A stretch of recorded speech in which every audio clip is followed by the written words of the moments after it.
Hello and welcome to the channel. As always, like the video, and if you enjoyed the story, leave a comment on if you would want more. This fanfiction was not created by me, but in the description there is a link to the fanfic so you can show your support to the creator and read along. Without any more delay, let's dive into the story. Are you serious, Jiraiya? Naruto heard a woman say as he stepped into the Hokage's office for his weekly training with the Hokage. Naruto knew it was Tsunade when he heard the voice. He just got out of a coma. I understand that, but he's the strongest shinobi we got. He's going to be needed out there. You guys are really that desperate?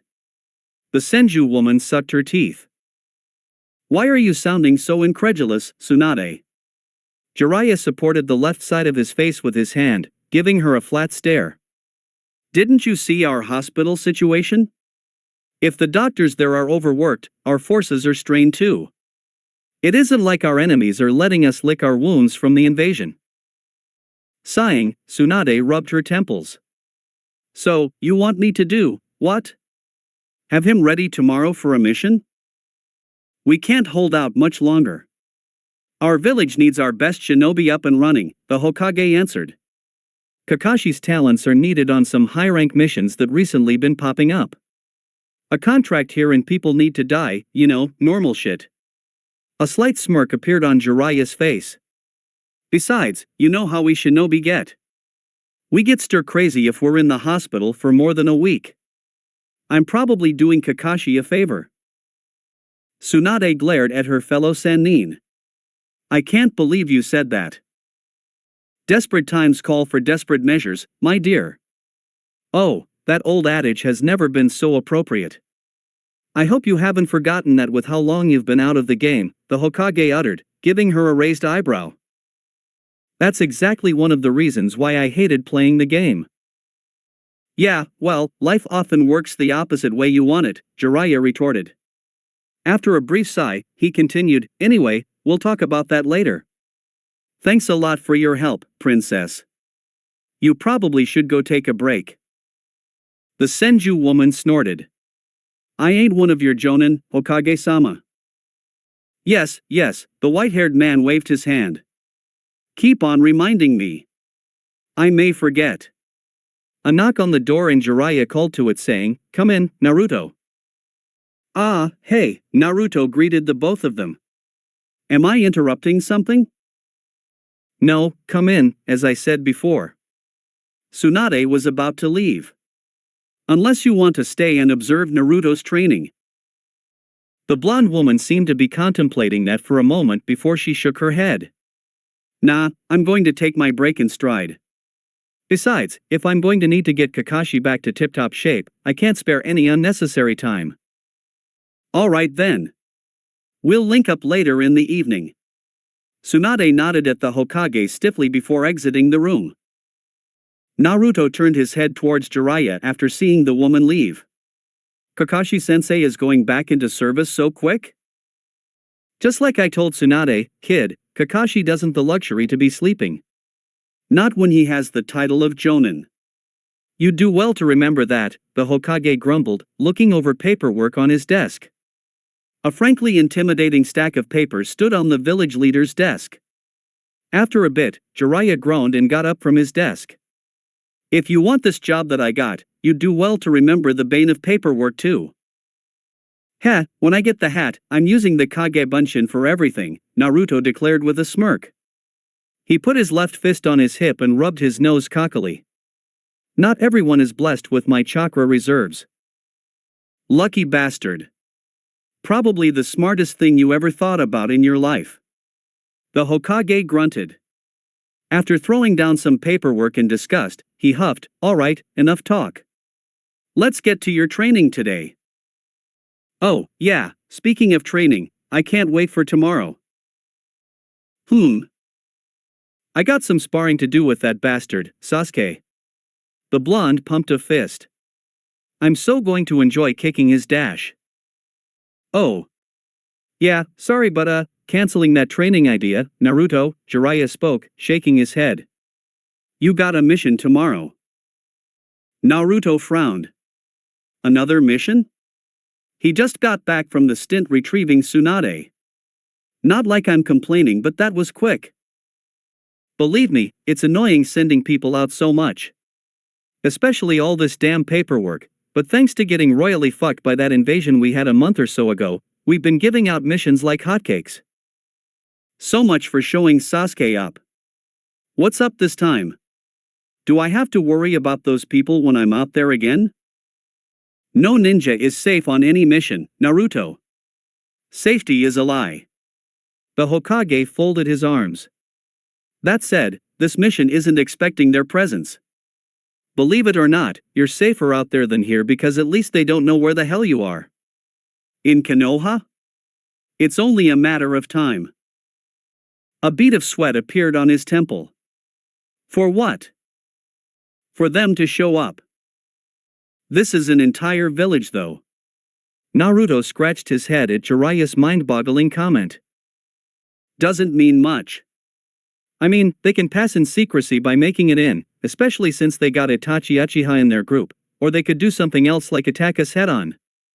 These men are trying to capture you and whoever else has a Biju. If they are that confident in doing so, they are probably confident enough to attack a village for it. The blonde only sighed in response. Jiraiya smiled at him. Don't worry, kiddo. We're whipping you into shape anyway. I got some plans for you. Let's get to work on your training. What about the mission? I'll give the details for you tomorrow, say, about 10 a.m.? Don't worry about it though. You got different issues anyway. Like a Biju's chakra to control or learning some newer techniques, or even keeping the foundation on what you got intact. Come along now. Naruto held in some grumbling as he and Jiraiya left the room. Jiraiya looked on as Naruto struggled with the power of the nine-tailed fox and his new one-tailed state. Tenzo, cut it off. Kill that man, Naruto. Do not let him dash. The Kyuubi was silenced as Tenzo forced the chakra to retreat back into the boy. Naruto didn't feel himself fall to the ground, he only heard the Kyuubi's throes, screaming for Tenzo's bloody murder. After a while, the boy sat up. He shook his head and stumbled back to his feet. The Hokage looked at him with some concern. You alright, kid? Ugh. Besides how weird it feels having the demon's chakra being forced back into me? I think I got a headache. Right now, the fox is cursing obscenities in my head. It really doesn't enjoy me asking for chakra just to subjecting myself, and therefore it, to Tenzo-san's would release. It said Tenzo was a walking human garbage bag.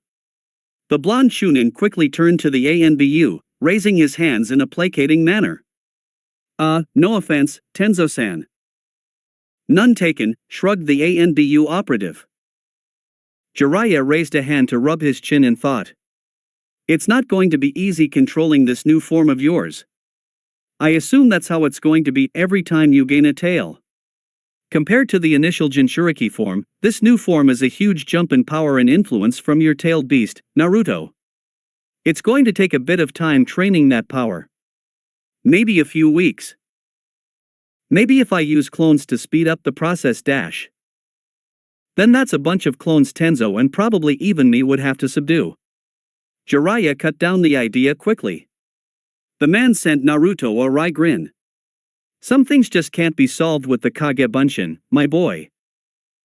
I highly doubt that, Naruto remarked, sticking his tongue out, but dropped the clone technique hand seal. Alright, Tenzo. You can go now. I can handle the kid alone. Yes, sir. Tenzo disappeared in a cloud of smoke. Naruto ran a hand through his yellow locks of hair. He walked over to his teacher. Well, that sucks then. What can I do now with this Kyuubi crap? I'm trying to work on something to help you speed up this training, but honestly, you may hit a wall before I get it. Get what? Jiraiya got off his seat from a log post and dusted off his pants. Information. You see, there are a couple of Jinchuriki out there who had to go through the same type of training as you. I have reason to believe that there is a sort of special way for Jinchuriki to learn how to control their tailed beast's chakra. I'm feeling a but here. Chuckling, Jiraiya continued, but getting said information is hard because it's being guarded as a secret. One particular hidden village is guarding the info we need to their chest, and I'm trying to employ diplomacy to get it. Which village is that? Kumo, came the forthcoming answer of the Hokage. There exists some sort of secret to controlling a tailed beast. As you know, however, we aren't exactly on friendly terms with that village, with the whole third shinobi war dash. And that Hyuga clan stuff that happened a few years back. In response, Jiraiya blankly stared. Naruto frowned. What? Didn't expect me to know? Your academy's records kind of sets that precedence. Naruto huffed in annoyance. Yeah, well, I remember it. That's right. Kumo tried to snatch a Hyuga child up when she was only 3 years old. Kumo has blood on their hands. If that's so, can't we just gain the Jinchuriki secret ourselves without them knowing? Possibly, but I'm not trying to put that on the table for usage just yet. I rather diplomacy than trying anything. These people wanted to go to war because we killed one of their ninjas for attempted kidnapping, albeit one who was a high-ranking official in their village. I can imagine what something like stealing a top-ranking secret like that could do. Since that particular event with Kumo, a cold war of sorts has existed between us. Little skirmishes or two with Shimagakure, Kumo's allies, are somewhat common these days. I get it. But, Jiraiya stopped, pausing to drink a bit from his canteen. I got something that they might be interested in knowing. And what's that? Why, the Akatsuki, of course. Many other hidden villages have Jinchuriki like you, Naruto. It just so happens Kumo needs to worry about them more since they have not just one, but two. Naruto gawked. 2? How the hell did they get 2 of them? Don't know, but they got them. All I do know from my information on the ones that I have discovered is that Kumo has 2, Suna has 1, which is Gaara, of course, IWA has 2 as well. Not too sure about Kiri since getting information on them is hard at the moment due to some civil war going on, and Taki, which isn't one of the big 5, has 1. I'm getting off track though. I know that Kumo has a personal stake in this because one of the people who are their Jinchuriki is the Reikich's brother. Jiraiya finished, with his young student taking in all that information at once. Wow. Yeah. You'd be surprised how close a Jinchuriki is usually associated with a Kage. Gaara was the son of the late Yondaime Kazekage. Naruto slowly nodded, stewing on that. He couldn't help to think, where did he fit in this supposed rule? He was close to the Sandaime Hokage. The Yondaime Hokage had apparently done the deed of sealing the Kyuubi into him. Jiraiya was currently his teacher. Were the Jinchuriki kept close to their leaders in order to keep them in check? He supposed he was no different than if that was the case. He was getting stronger, but he also was seen as this sort of political tool to be had. All ninja in a way were tools, he supposed, no matter how bitter that tasted in his mouth. Still, the fact that he never got a chance to choose this path irked him greatly. He got off that train of thought before it came any sadder and angrier than it did. Training had to be held. Alright, so, what to do now? Now, I got a question for you. Do you remember that scroll Sarutobi-sensei gave you? Yeah, I do. I already read it and learned all 5 of the ninjutsu on it. No, not those. It doesn't matter if you learn them. That's your training on your own time. But still, good job. No, remember that other thing? Naruto's face went blank before he gave it a bit of thought. Jiraiya attempted to help a bit more. Remember a certain seal on the scroll? Oh, wait. Naruto sighed, lightly smacking his face. Yeah, I do. Sarutobi Gigi put a seal on it and said I needed to learn Fuinjutsu in order to unlock it. So, that's what we're going to do. I'm learning Fuinjutsu? What does that entail? Jiraiya produced a scroll and unsealed it on the ground, revealing paper, an inkwell, and a calligraphy pen. Lots and lots of writing is going to be involved. So, get prepared. Naruto frowned as he started to sit down in front of all the stuff Jiraiya brought out. Writing? I thought I was doing training, not writing essays. What does this have to do with seals? What do you think seals are made of? They are kanji, words, and other symbols sequenced in the right manner to create formulas that range from simplistic to complex. Something simple as drawing out words and symbols creates actual tangible effects in the real world, and you've seen how effective it can be. Especially since you've been hit by a few before. Naruto couldn't deny that, especially since that missing nin Shiro could have killed him when he paralyzed Naruto on that mission. Orochimaru also did something funky to the blonde boy's chakra, back before in the Chunin exams, using a seal. But Naruto wasn't still too keen on doing a bunch of writing. It sounds cool to do in battle but incredibly boring to practice. It is for someone with your short attention span, Jiraiya quipped, earning Naruto's huff. I don't need to confirm or deny that. Guffawing, Jiraiya retorted, yeah, it's not really something youngsters like yourself want to do. All you guys want to learn is some strong-ass ninjutsu or some powerful fighting style to crush your enemies. The Hokage finished off dramatically, to which Naruto snorted. But the subtle stuff is what makes a shinobi good. The mind is the most dangerous weapon in any good shinobi's arsenal. Imagination is boundless, unlike a ninjutsu, taijutsu, or genjutsu's effect. Seals can do lots of things. Say you needed chakra? Well, create a seal that can absorb chakra. You want to contain an endless array of weaponry you collected over the years but can't possibly put it all in your house? A scroll can take up an infinitesimal amount of space in your house, while inside the scroll, space is infinite. Whatever effect you need, a seal can do it for you. Okay, that does sound awesome, I won't lie. Naruto grinned. He grabbed the ink, pen, and plenty of scrap paper. Okay, let's do it. What are we doing? We're going to go over the basic prerequisites, so to speak, before I even have you working on Fuinjutsu. Alright. Anything I need to know first? Step 1, handwriting. Let me see your handwriting for a second. Start writing out your name. Naruto got a bit nervous. Scribbling out something quick, Jiraiya saw it and he didn't mince words. Yeah, Mum.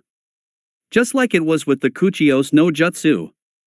Your handwriting is pretty atrocious. Gee, thanks, Jiraiya-sensei, Naruto said sarcastically back, his cheeks burning in embarrassment. Jiraiya shrugged. I wasn't much better anyway when I was a kid, so don't feel too upset. Well, step 2 comes into play now, which is improve on your handwriting. This is going to be something you have to do on your own. It might take a while. When I feel like your handwriting isn't chicken scratch anymore, we'll move on. Any tips on how to improve it then? Simple, practice. Maintain a relaxed grip but not too relaxed. Practice the little things like your name or writing out a few words. Nothing too complicated, but you need to practice. Every day starting on. Your words need to be a bit more legible. To who? I can read my handwriting just fine. Naruto folded his arms. What if you need to make a seal that is legible to others? Or maybe legible to the universe? The universe. Naruto sputtered in askance. What do words gotta do with the universe? How else are you supposed to manipulate the outside world with them? Jiraiya smiled mysteriously, which only served to increase Naruto's confusion. These effects created on the seals are tangible, so, therefore, your words need to be seen. Not just by yourself or people or creatures or other things. It has to be seen and understood by the universe itself. The way you're making it seem, it's like the earth and the universe has eyes and is alive. Now why is that so far-fetched? Plants bloom and blossom and then wither and die. Animals roam the land from big to microscopically small. Nature is alive and breathing. Chakra essentially is life energy from the universe. Chakra is made of both physical and spiritual energies manipulating the forces of the universe. Humans regularly couldn't manipulate fire or quickly move without chakra. Take chakra away and man only has his fists, blades, and stones to fight with. Everything in existence that has life has chakra and the universe is the source of it. It's not so weird to think that the universe is alive and breathing. Maybe not air like you and me, but it's there. The blonde started holding the bridge of his nose. After a shake of his head, he acquiesced, "All right, maybe it's alive. Can we move on? This is becoming too spiritual for me anyway. I get the gist of what I need to do. Neater words equal better effects." The Hokage was keen on correcting him. Better effects come with experience. You're looking for tangible effects.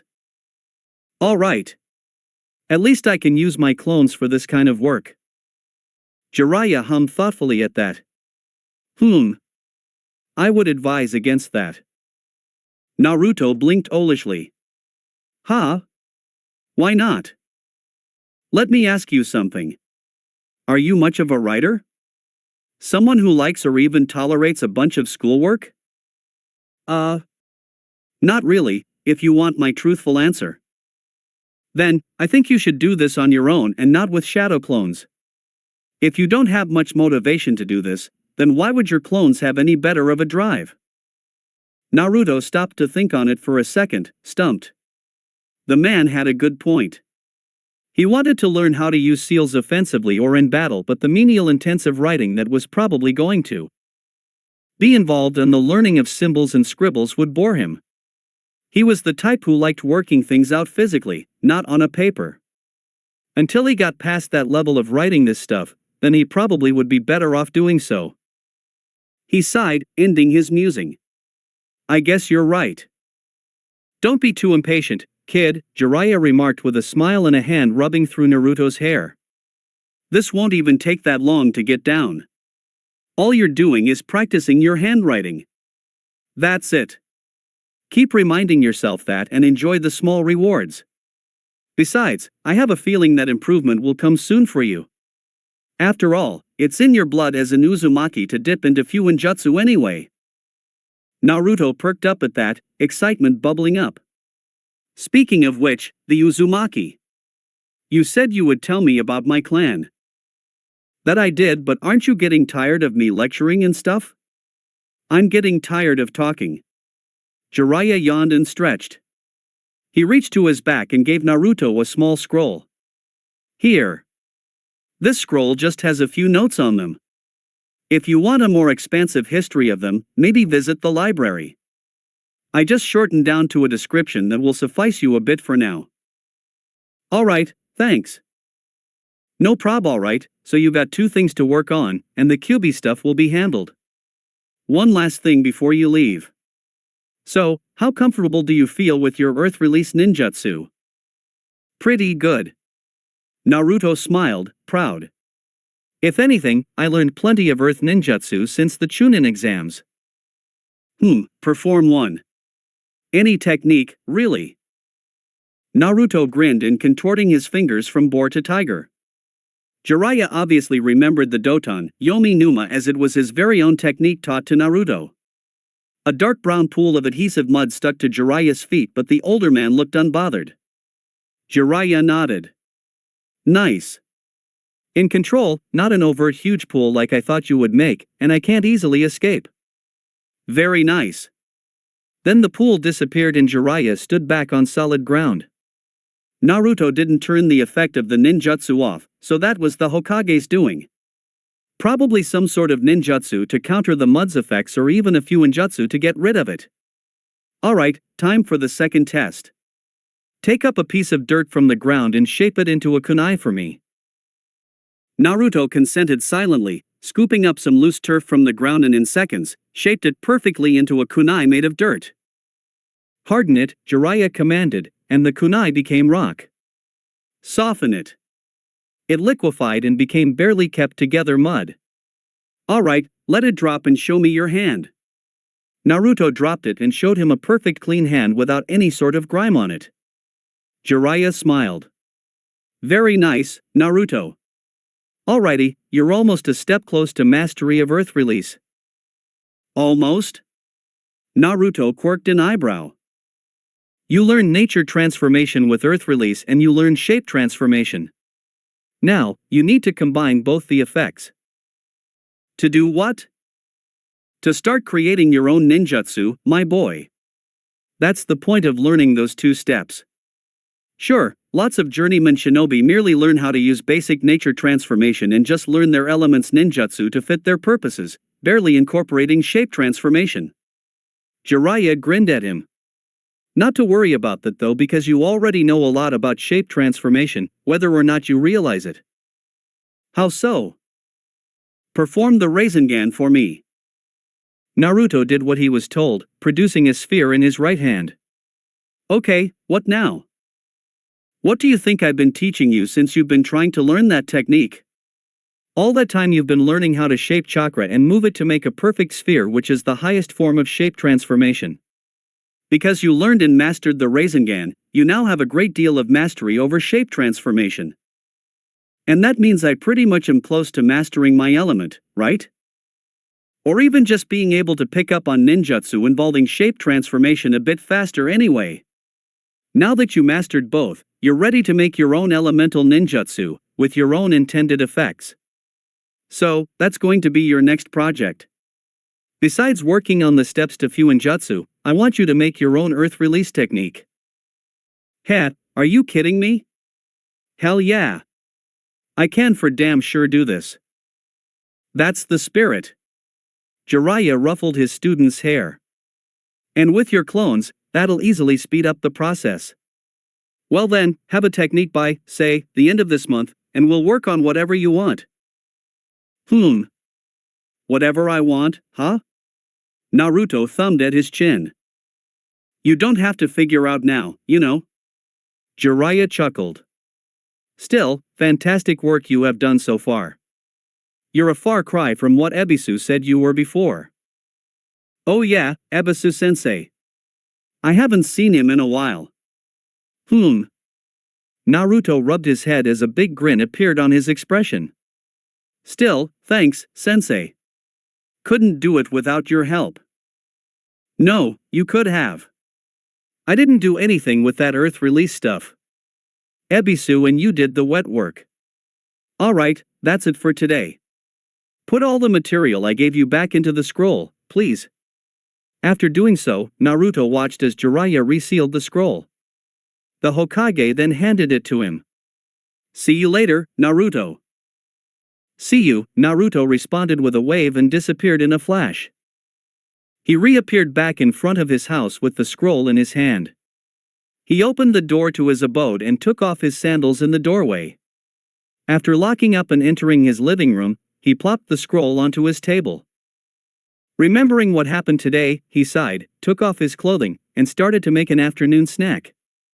He would tackle this writing business later on. Then some more light training before eating dinner.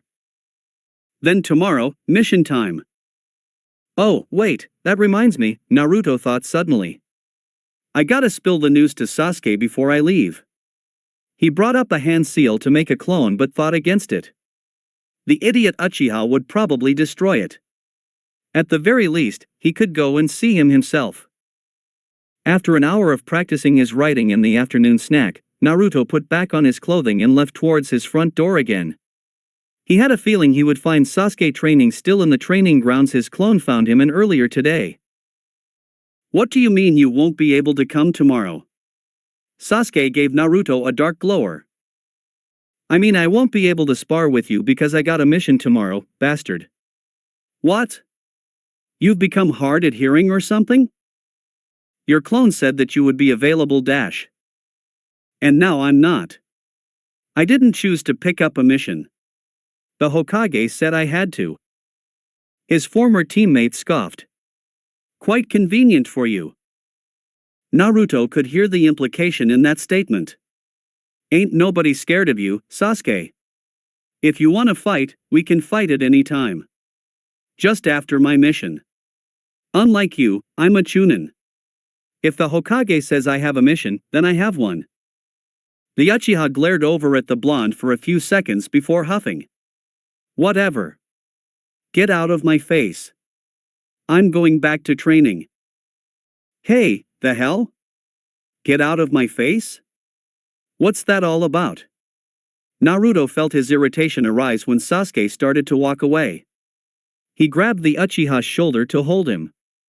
"Hey, listen to me dash." Sasuke slapped his hand off his shoulder, refusing to turn at him at first. The black-haired orphan then spun around. Sasuke had some nerve looking so damn furious. "Shut up. I'm tired of your attitude." Naruto was livid. "Oh, you're tired of my attitude? Dude, ever since that shit in the hospital, you've been nothing but a prick," Naruto spat out. "I said I was sorry and you're still being a bitch. I don't give a shit about your sorry. You think just because you got a promotion, suddenly, you're top of the crop? You're an inept loser still. And yet here you are getting mad at this inept loser. What happened to your cool, stoic mood, you bastard? I think if you're getting pissed at me, you're the loser here." The blonde mocked. He quickly caught Sasuke's fist. "Nice try." The Uchiha started to hiss through his teeth. "I got an idea. How about instead of waiting until you come back from your mission we fight right now?" "I'm not doing it." Naruto narrowed his eyes. "Besides, we need Sakura first to be the referee dash." "Fuck Sakura. We can go toe-to-toe right now." Sasuke smirked. "That's what you wanted, right? The chance to kick my ass? We can do it right now, Naruto. How about it?" The blonde shook his head. "I'm not trying to get hurt before tomorrow. Sorry, but I got some more training to do today before dash." "Fuck your training. Stop rubbing it in my face." The Uchiha roared out, slamming a kick to Naruto's side. An audible oof came from Naruto's mouth and the Uzumaki teen was forcibly lost grip of his Uchiha rival. He stumbling a bit before he balanced himself again. Naruto glared at Sasuke. Said teen smirked cockily at Naruto. "Oh, that got a response out of you. How about we stop talking and fight already?" Naruto wanted to slap that shit-eating grin right off his annoying rival's face so much, balling up his fist. He tried taking in a breath and calming down. "I told you. I got training to do tonight at home which doesn't involve fighting. And then, I'm preparing for a mission tomorrow. I can't go around and fight you. Grow up, Sasuke." "How mature." Sasuke scoffed mockingly. "To me, it just seems like you're a scaredy cat. Just like how you froze up in our first mission together with those Kirinin." "Fuck you, Sasuke," Naruto hissed. "I come here and break down the news in the nicest way possible. I try to be nice but no, you just have to be the asshole, right? You're sick of my attitude, well, I'm so sick of your shit too. If I didn't have more things to do, I'd already knocked your lights out. You can right now. Don't tempt me." Naruto stood up straightly. He gave Sasuke a glare before snorting contemptuously. "Maybe I did get a bit more mature because I don't feel the need to go and be a little bitch because I'm jealous of someone." "What did you say?" Sasuke growled in a low and dangerous tone. The blonde wasn't fazed. "Admit it, you're jealous of me. I didn't think you were before but now I see it. All these comments, especially that whole rubbing my training in your face, tell me different. What rubbing in your face am I doing? I don't need to do that. You're just taking it like that. You know why? Because you're fucking jealous of me. And I know why. You hate that I got to Chunin rank before you, you hate that I am becoming stronger, and you're scared that maybe, just maybe I could beat you in combat now," Naruto finished. He then became vaguely aware that Sasuke stared back at him with a weird glint in his eyes. "Beat me, huh?" Sasuke asked softly. Suddenly, Naruto understood what was happening as a familiar fire-like pattern scattered across half of Sasuke's face. The Juinjutsu of Orochimaru, even in his death, still was on Sasuke's neck. Kakashi-sensei had stated he placed a seal on Sasuke to prevent the cursed seal that Orochimaru placed on him from working. Yet it worked on Sasuke's own willpower, and somewhere down the line of their argument, Sasuke had lost all control. In a blink of an eye, the distance between him and Sasuke closed. In a blinding speed, Naruto got slugged in his face by Sasuke. Another punch targeted his nose and Naruto felt it break. Gasping, Naruto watched as Sasuke grinned viciously at him. Furious, Naruto summoned a clone and had it attack Sasuke at his side. The boy already knew it was coming as he destroyed the clone, but it only served as a distraction. The Doton Yomi Numa technique was completed and the adhesive mud was now sticking Sasuke's feet in place. The hell was that about, huh? Sasuke didn't look too bothered as he chuckled. So, the dead last picked up earth release, huh? That's a shame for you that I learned an element to counter it. Sasuke then did a few hand seals, which confused Naruto when it finished off with the tiger hand seal. That indicated a fire release technique. Fire release didn't counter earth last time he checked, especially the relatively weak one Naruto had seen Sasuke perform countless amounts of time. Nevertheless, Naruto moved away as Sasuke shot out his signature ninjutsu, Katon, Hozenka no Jutsu. The array of small fireballs flew at Naruto but only served to distract him. Naruto realized what Sasuke meant by countering his earth release, however, when he arose from the loosening dark mire with an aura of electricity. Sasuke jetted to the Chunin with a speed that was superior to his. There was no time to counter the move. Naruto switched with a log that sizzled as Sasuke hit it. The aura disappeared. Sasuke whipped his head at Naruto with an increasingly disturbing smirk. Naruto brought his hand up and created a plethora of shadow clones. His clones would either overwhelming Sasuke by numbers or merely serve as distraction tools while he gathered some breathing room to think up a strategy somewhere. Naruto honestly did not care. The destruction of clones begun. Naruto got quite an abundance of memories as Sasuke decided to stick to taijutsu while his clones floundered. In close quarters, Naruto wasn't a slouch, but Sasuke's taijutsu was better than his. He was also faster, thanks to the influence of the cursed seal, making it difficult to catch him. Not without using the Kyuubi's power, which Naruto refused to show in front of Sasuke. Still, the clones had a trick up their sleeves as they slid in and launched Sasuke in the air with 4 kicks to the Uchiha's body. Sasuke shouldn't have been able to recover so quick, but he did, deflecting a clone's drop heel kick from the air. Sasuke then destroyed all the clones Naruto made with another familiar fire release technique he knew from him, the Katon, Gokaki no Jutsu. The fireball hit the ground and a vortex of flame ripped through the clones, turning them into smoke. Naruto stood in the middle of the flames, coughing at the smoke and intense heat. The fire disappeared as Sasuke dropped down into the area he was. He had a manically look in his eyes. Grinning, Sasuke started performing some hand seals. Lightning arose in Sasuke's hand. This time, Naruto knew exactly what it was that Sasuke was doing. Naruto didn't hesitate. He summoned blue chakra in his right hand, swirling it. He readied himself to counter the Chidori.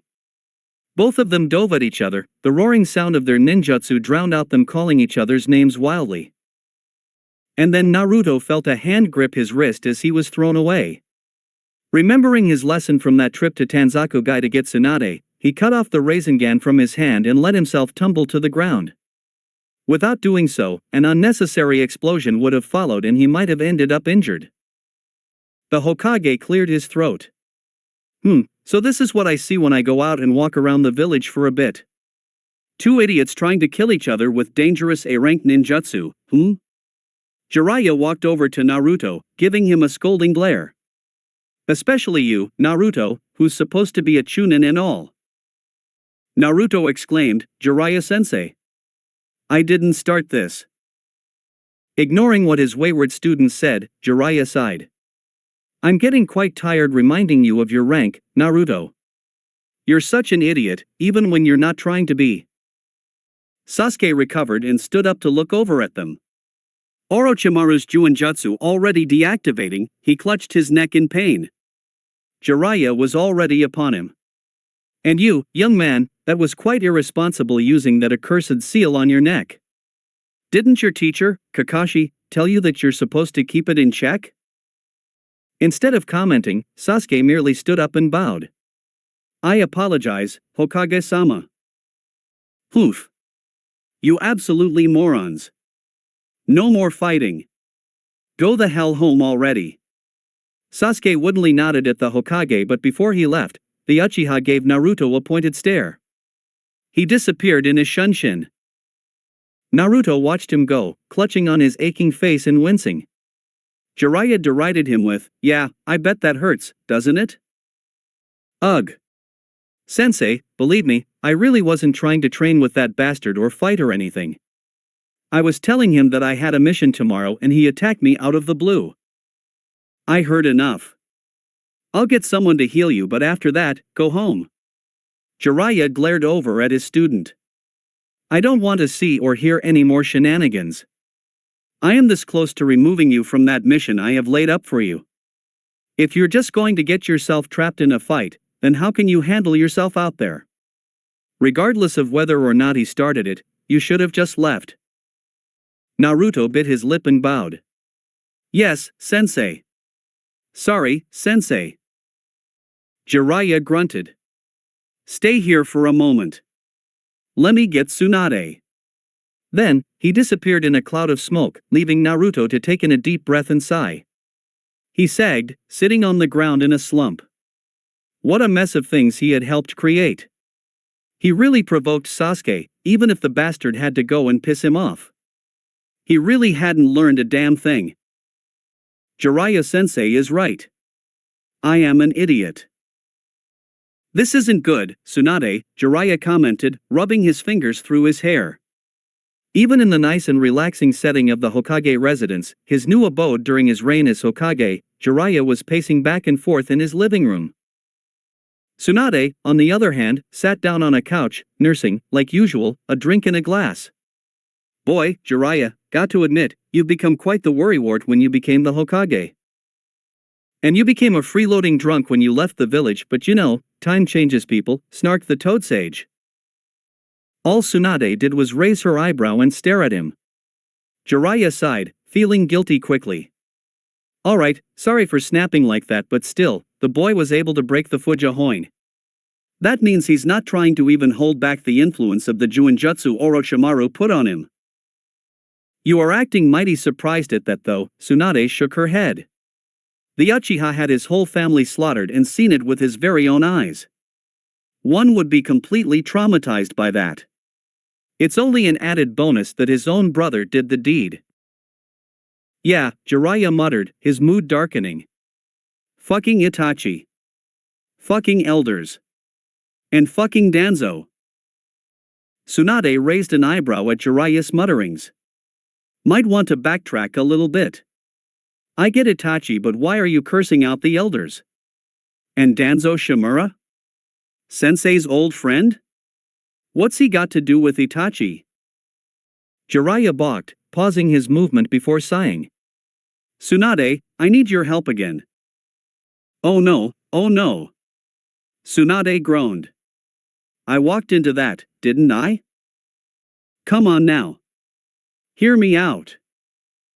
Irritated, she snapped, fine, what is it?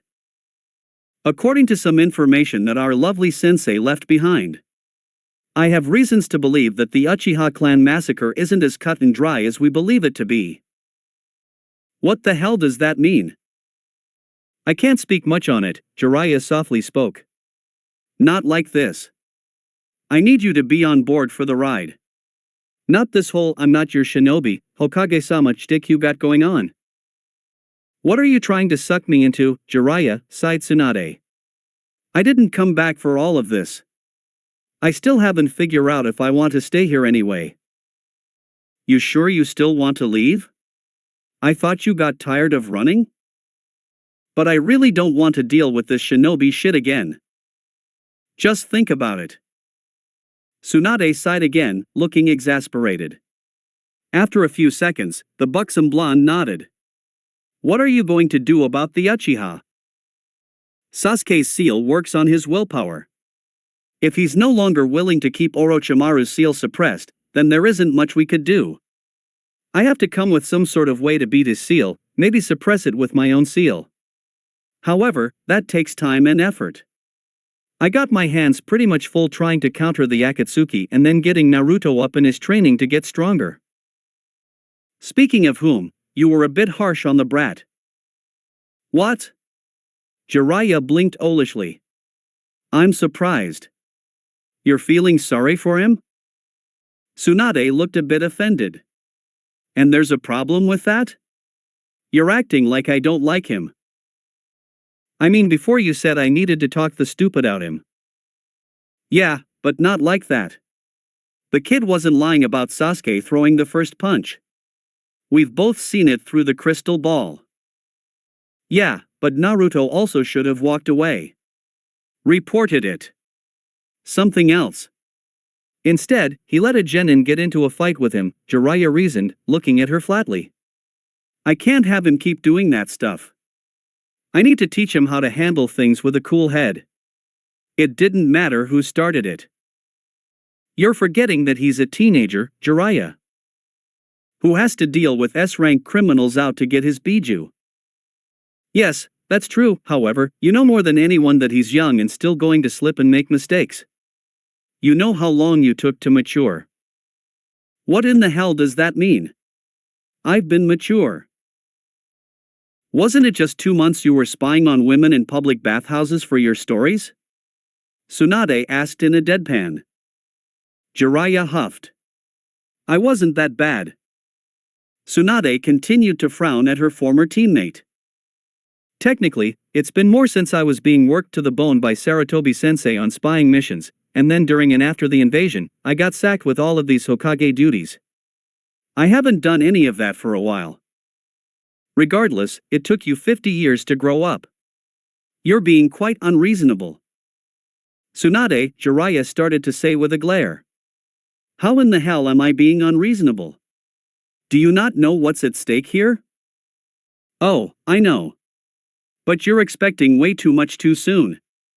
About 2 months ago, all Naruto had to worry about the Chunin Exams. Now, he's got a terrorist group after him and his village. Imagine how he feels. You got your time to grow up and act mature. Meanwhile, you're asking Naruto Uzumaki, a Jinchuriki, who doesn't even know who the hell his parents were, nor their hands at his ceiling, nor that he even has a godfather, to grow up in a quick manner. Tsunade smiled when Jiraiya flinched. Got to admit, that felt good digging on you after you gave me your pep talk a day ago. The Godame Hokage groaned, holding his head. He finally stopped pacing around in the living room. Silently, he grabbed a glass and started pouring some sake into the cup. He sat down on an adjacent seat facing the Senju woman. He admitted defeat. You got me. Feels good too. I bet. The woman chuckled. But yeah, give Naruto some time and he'll learn. No matter how much protection you want to give Naruto, you can't do it all for him. I know, but he deserves better. We should have given him better. Me and Sensei. Minato and Kushina couldn't do it, but we could have and should have. Should have been there since day one and not had the kid running around like this. You're already doing what you can to make up for this, right? Hesitantly, Jiraiya nodded. So, relax already. Things will get done. Sheesh. And another thing too that you seem to forget, Naruto isn't like you. He's a knucklehead, sure, but it didn't take him years to shape up. In fact, I see a bit more of his father in him than you. What do you mean? I thought it was pretty silly to compare the two. Only if you're saying he's a carbon copy of Minato, because that's just not true. However, Naruto's got serious potential. I've been listening to what you said before him and I've come to a conclusion. The kid was a dead last, 3-time failure at the Ninja Academy, and yet when he applies himself, Naruto is a damn workhorse. He mastered the Kage Bunshin in the span of a few hours of one night. He has such insane levels of chakra that they trump nearly every jonin in this village, maybe even rival our current chakra reserves, even without his biju aiding him. Because of that, he is able to take full advantage of the Kage Bunshin's secret ability, enabling him to learn techniques that would take months in the span of days or even an hour. He was able to learn his Earth Release Affinity in a month, a feat that takes the average shinobi perhaps years to do, months if they really work hard at it with little to no stopping in between.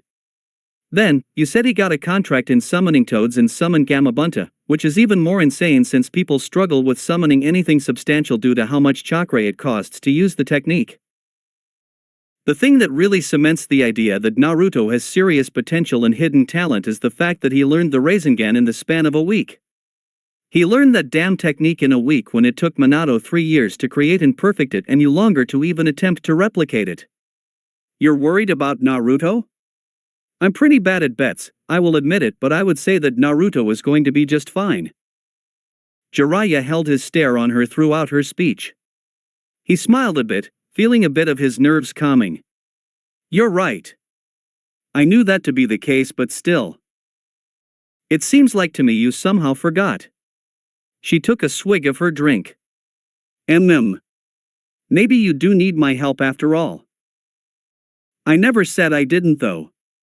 He grabbed his glass, silently asking for a toast. Tsunade clinked her glass with his and he drank the sake down. He exhaled, fuck. Maybe I did need a drink. Are you better? Can you think clearly now? Yeah. He took another sip of his rice wine. All right. I can do something about Sasuke's seal. Won't be much, but maybe I can create a supplementary seal to help the Kakashi's Fujihoin keep Sasuke's seal down. Sounds good. I got one in mind, but... Ugh, that means I got to work on the design like right now. Sounds like a Hokage's problem. What's a quote they said often to us in the academy when we were kids? The Hokage never truly sleeps. So, basically, suck it up. Quite catty of you, Tsunade, especially all you've been doing is drinking my sake in my house, grumbled Jiraiya. Hey, I didn't accept the shitty job.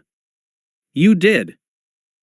The next morning, Jiraiya was up and about, walking to his office. Already there, the elders greeted him with a bow.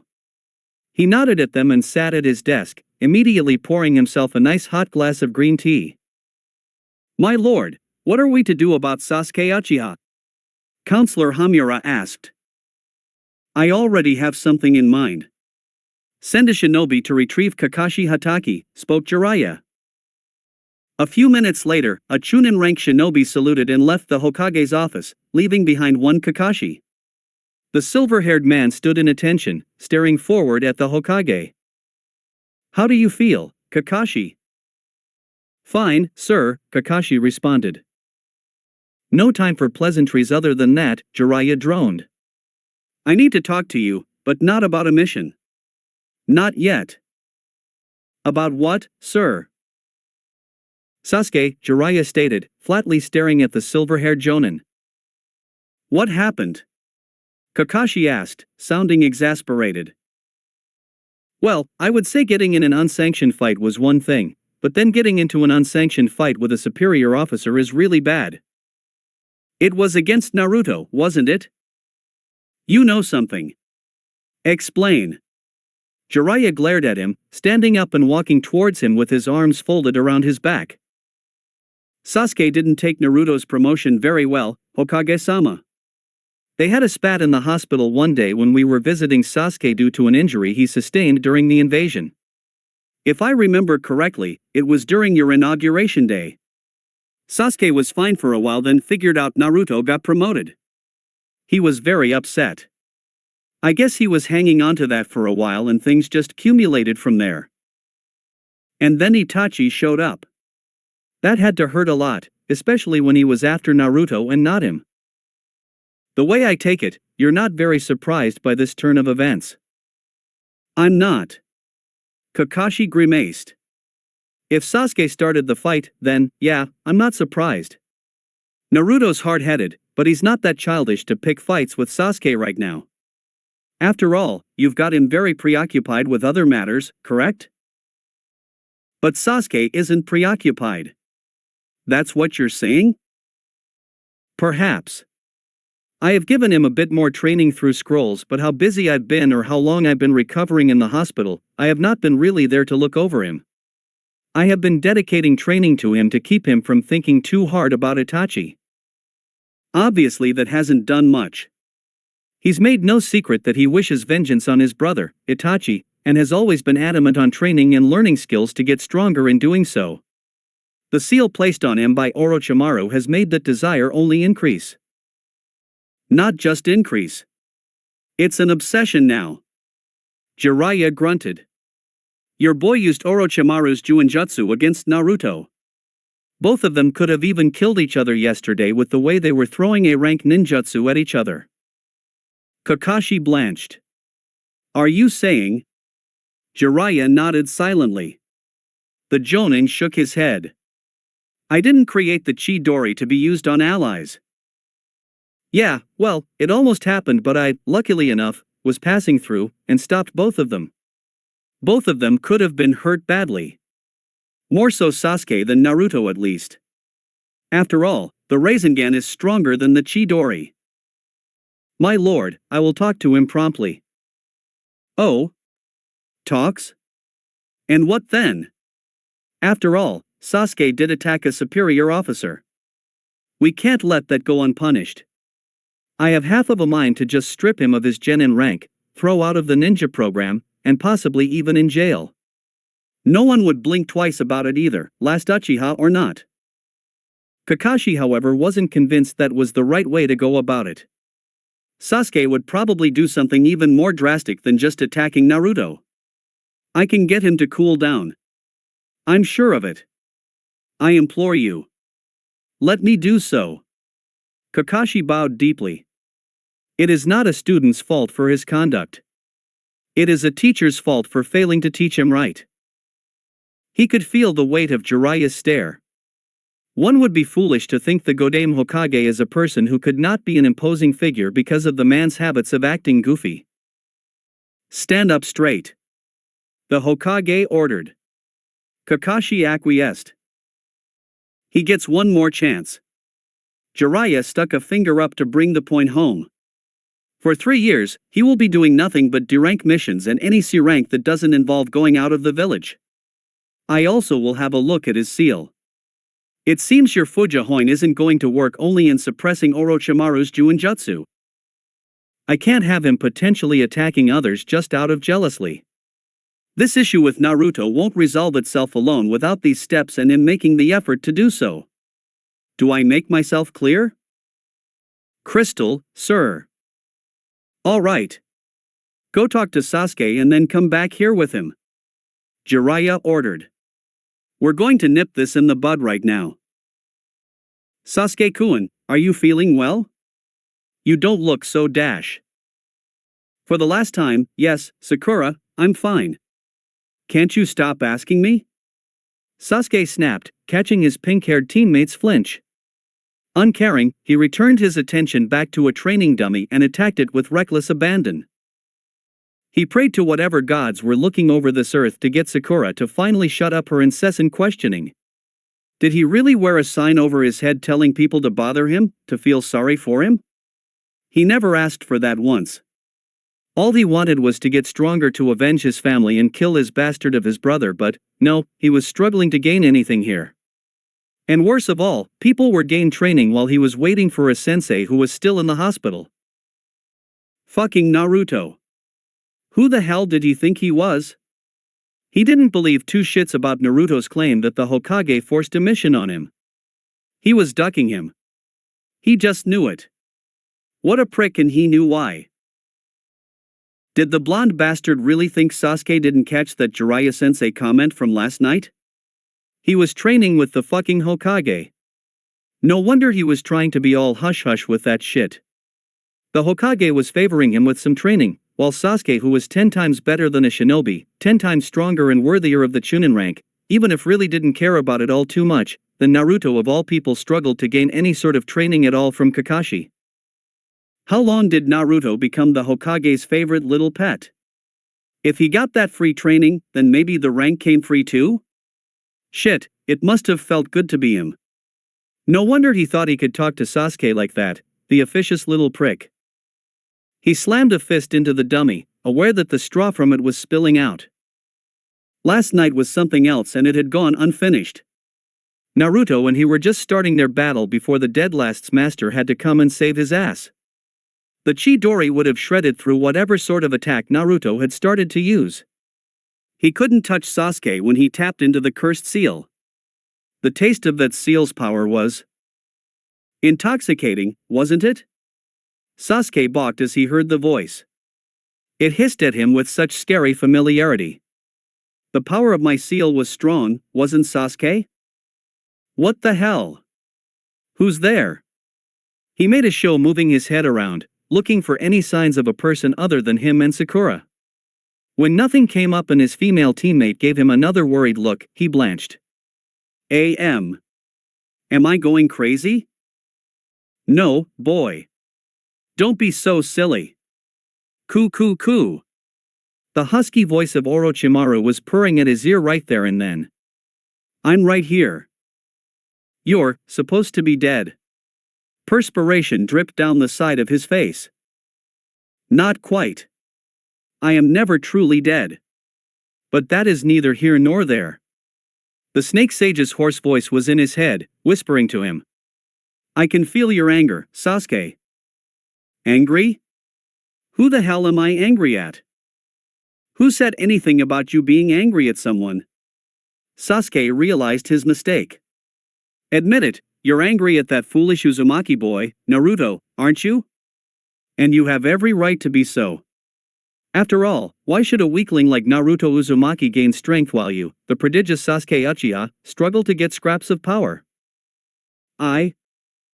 You need a teacher dedicated to giving you power, like that buffoon, Jiraiya, is given Naruto. And that's supposed to be, what?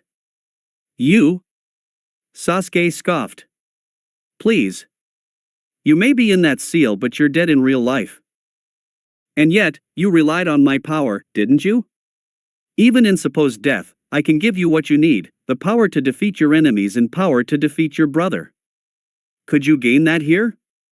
Could you gain that terrible strength that you seek here in Konoha? Sasuke was silent, unsure of what to say. Sasuke-kun?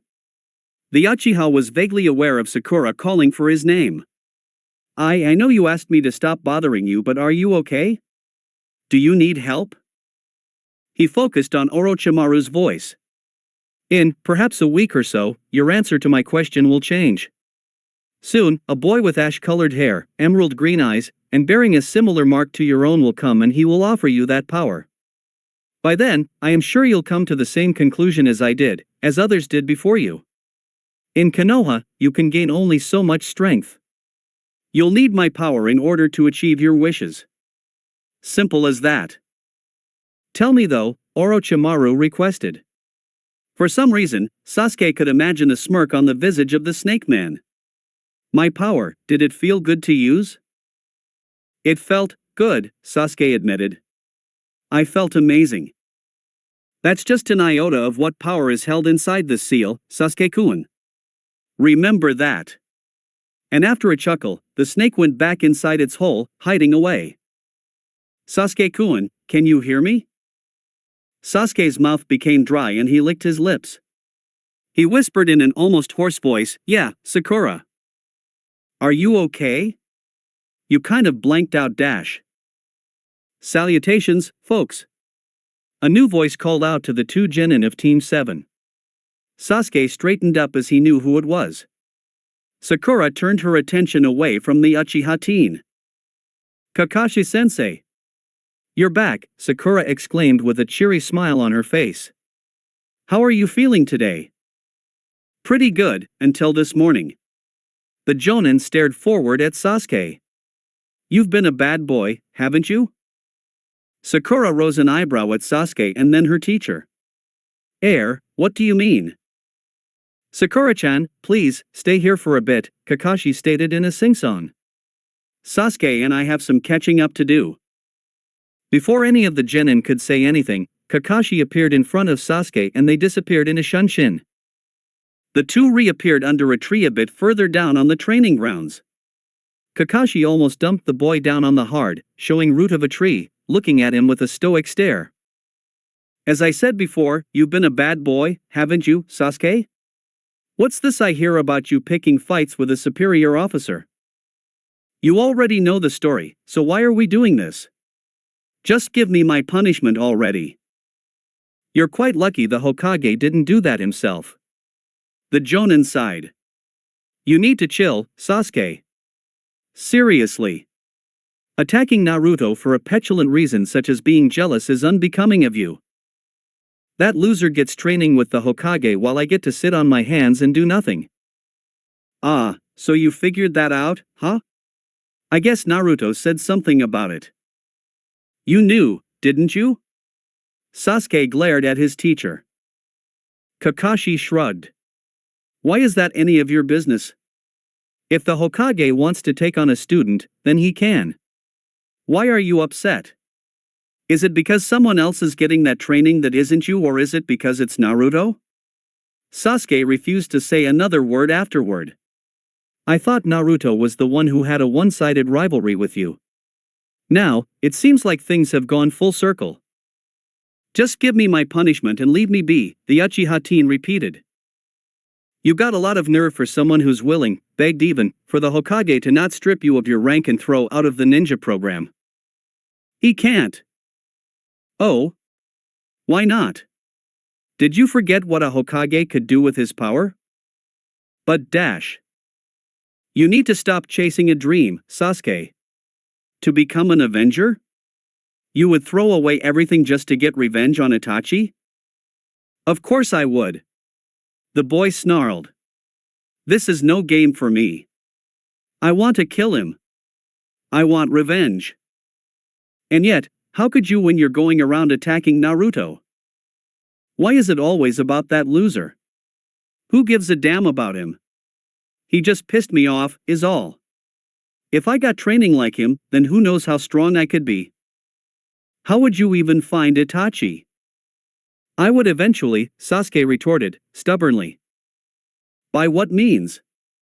The village wouldn't allow a ninja of theirs free reign of the country without a reason, much less going on some quest around the elemental countries to search for a missing nin. Kakashi shook his head. This Avenger stuff, it isn't a tangible dream, Sasuke. You should stop being focused on pursuing your brother and work with what you got. And what the hell do I got? Sasuke roared. He killed everyone in my family. He didn't just kill my aunts and uncles, and my cousins, or even my parents. He killed every single soul in the clan. He slaughtered newborn children just starting the academy. He killed every fucking body, so don't you dare say it's a silly ambition of mine. You couldn't possibly know how that feels. Kakashi said not a word, creating a silence. In his head, Sasuke had believed he had won the argument until the silver-haired Jonin sighed and sat down next to the genin. Maybe so, but I know how it feels to lose people and how it hurts. I lost 2 families. If you remember our team introductions, you will recall I didn't say much about myself. That's because my past was, for a lack of better words, quite horrible. I was so young when I lost my mother that I don't recall her face. It was, for a short time, just me and my father. Then, the beginning years of the Third Shinobi World War happened and I lost my father. Sasuke raised his head to give him a stare. Kakashi shook his head. Don't misunderstand and think my father lost his life in some glorious battle that was for the greater good of Konohagakure. My father died here in the village, disgraced and seen as worthless. The only difference is it was by his own hand, not another's. You mean? Kakashi nodded solemnly. You know how it felt that day when it happened to you? Coming home to a house with dead silence? No breathing or movement of the floorboards or the sound of dinner on the stove? No, there was nothing. Nothing at all. All you can see is a body lying there motionless, the metallic smell of blood in the air. It's something you don't forget, no matter how much you want to. You even swear you can smell the blood in your dreams.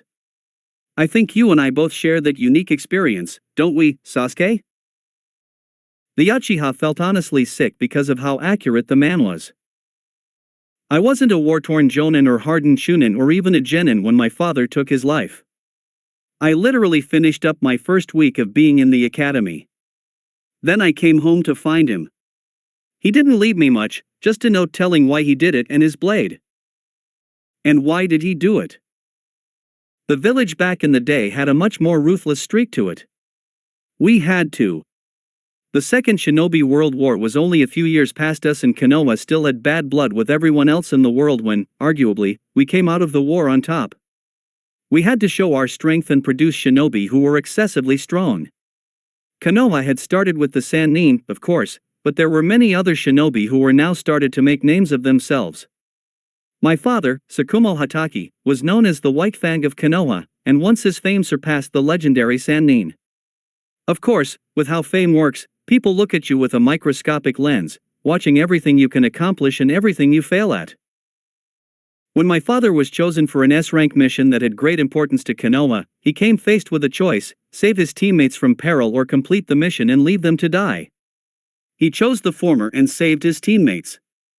Unfortunately, failing the mission meant a great blow was done not to just Konoha but to Hino Kuni as a whole. Konohagakure's citizens and ninjas alike vilified him for it, even his teammates. "That's terrible," Sasuke muttered, bringing his knees up to his arms. "Isn't it?"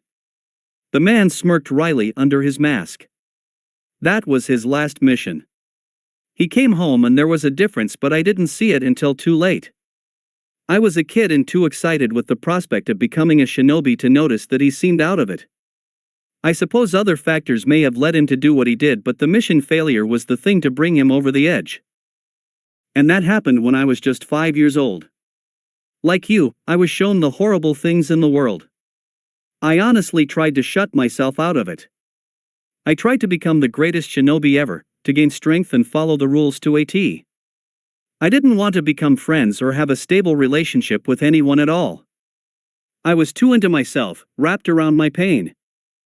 But that all changed when I was placed on a team. It took years, and I certainly didn't try. Kakashi chuckled. There was this one kid on my team who really bothered the crap out of me. Despite himself, Sasuke snorted. "Let me guess, you had a Naruto on your team too." "Ha! If Ebisu was here, he'd probably declare Naruto his twin. From being loud and rambunctious to having an obsession with the color orange. Even the food thing. You have seen how Naruto has such an affinity for ramen. Ebisu had an affinity for sushi." The Jonin chuckled. "And what? You had a Sakura on your team too?" "Well, Rin never had a set of lungs on her as Sakura did. She was much sweeter and friendlier too, even to the guy who had an obvious crush on her. Just a nice girl to be around. I was the Sasuke on my team. Brooding, stoic, and dare I say, quite hard to work with." The Uchiha narrowed his eyes and, funny enough, folded his arms. I'm not that bad. I said the same thing to my teacher too." Kakashi dodged a swat from the Uchiha. "Careful now. Not keeping your hands to yourself got you into trouble." Sasuke grunted, the only sort of sound of an agreement he allowed.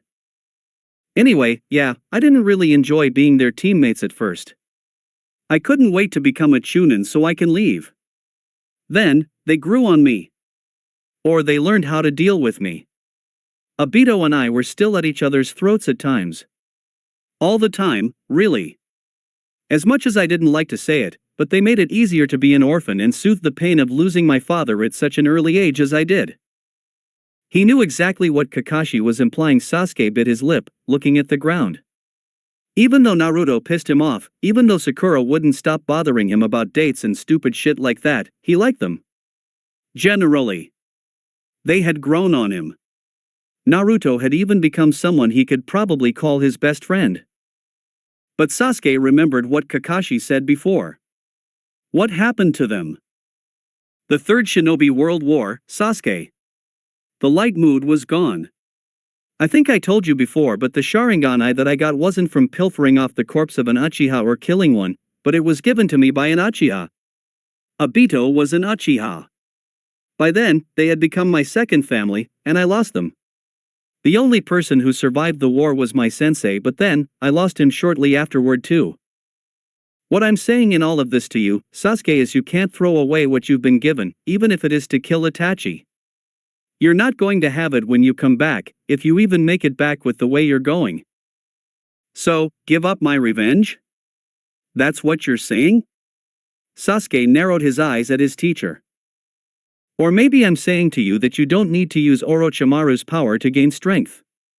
It will only bring you to ruin. Perhaps I am wrong and one day, you can exact your revenge on Itachi, but you're going about it in the wrong way. I haven't done anything but tap into that power, Sasuke reasoned. What if I could control it? Orochimaru's power isn't anything to trifle with or even control. Have you not felt how seductive it is? Sasuke didn't retort. Why rely on that power? Sasuke couldn't say a perfect response back, not trusting his voice. He hated how right Kakashi seemed right now. Still, they were asking him to just forget about Itachi and he couldn't do that. Itachi needed to pay. Somehow, someway. I still need power. If you're so adamant about that, then why not try to gain power here then? I've been trying with you. The villages too, but if you're willing to throw it away, how could we help you? An awkward silence began them for a few seconds. Sasuke finally uttered, I pissed off the Hokage that much? Kakashi nodded his head. You really don't know what trouble you got yourself into, huh? Because of what you did, you can't go out of the village on missions. Instead, you're basically on house arrest, designated to D-rank missions. Sasuke widened his eyes. Kakashi scratched his hair. Don't look surprised. Not anyone's fault you forgot one of the academy's lessons on one of the biggest tenets in assaulting friendlies in the village. So, yeah. They were apparently barring him from using the seal, telling him to give up his revenge, and preventing him from doing high-ranking missions to gain the chance to fight strong opponents? Sasuke bit his lip, swallowing his frustration. He sagged. So, what now? We're going to the Hokage to see what he has in store for us. For now, let's just get back to Sakura, explain we're going to see the Hokage, and get on to doing it. Sasuke nodded stiffly before rising up. Kakashi did too, brushing off the back of his pants. For now, let's get Sakura, explain to her we're going to see the Hokage and go about the day one step at a time, alright? As they started walking back to where Sakura was, a throb in Sasuke's neck began, coming from the seal. You see, don't you? This foolishness they are putting you through? All these rules forced upon you dash. Shut up, Sasuke hissed back to Orochimaru's voice, while he followed his teacher. Stop talking to me. He could hear the snake man's familiar laugh. You can't keep me out for long, Sasuke-kun. And then the voice faded away as Sasuke willed it to go down. The power was strong, but it had landed him in trouble. If he hadn't blown up on Naruto, maybe the Hokage wouldn't be out to get him. When he saw her again, Sasuke ignored Sakura's questioning. Instead, he tried to psyche himself up for what the Hokage had in store for him. A fork in the road was starting to show to him. Once, the road to killing Itachi and avenging the Uchiha clan seemed like a clear one, but now, two paths arrived at his mind's eye. A path of revenge was still there, but now, this new avenue was there. Both paths were shrouded in smoke. Where they would bring him, he did not know. Sasuke sat down on the mat provided by the Hokage, shirtless, trying to ignore everyone's probing eyes in the room.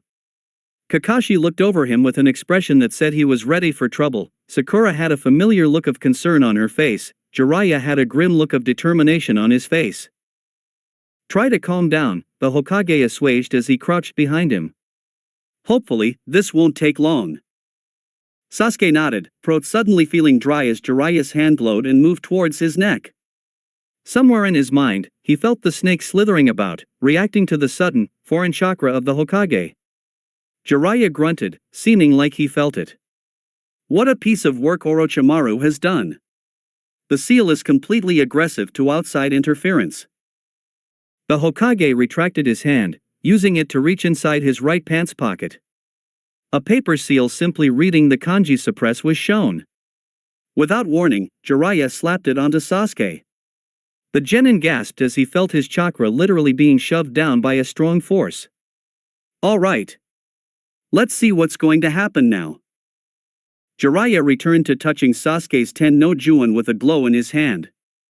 Sasuke felt Jiraiya's chakra spread across his skin, unopposed. He closed his eyes, attempting to keep his calm. It didn't hurt, just felt weird. Before he knew it, the process was done and Jiraiya towered over him. Alright, it's done. Now, time to test it out. Sasuke, I won't lie. This might hurt, a lot. But, try to fight through it the best as you can. It's necessary for me to figure things out and tweak them if need be, okay? Now, activate the seal Orochimaru marked you with. Sasuke nodded slowly, wondering what was going to happen with some trepidation. He called upon the Juinjutsu, feeling the chakra of Orochimaru building up. Suddenly, his neck felt like it had started to catch on fire. He flinched as the pain followed up the buildup of chakra from the Juinjutsu. Continue, Sasuke. Don't stop until you can't do so anymore. Sasuke continued, fighting through the pain. The seal of Orochimaru seemed to become desperate in its activation, but whatever new seal Jiraiya had put on him, it fought for dominance. The pain increased just as fast as activation of the seal. Finally, the pain overcame him and he writhed, shouting in pain. Can't. I got to stop. He let go of the connection, no longer fighting against Jiraiya's Fuinjutsu. Jiraiya, Orochimaru's voice hissed angrily in Sasuke's head. You've become quite the nuisance. And then the pain ebbed, replaced by a soothing release of endorphins. Sasuke became aware of his surroundings again. Sakura looked like she wanted to cry. Kakashi sighed in marked relief. Jiraiya cracked a smile. Nice try, Orochi. But I got the better of you today. What happened? Sasuke gasped out. That seal that Orochimaru put on you was some sort of work. I knew I couldn't remove it, because it's either starting to synchronize to your chakra system or already has.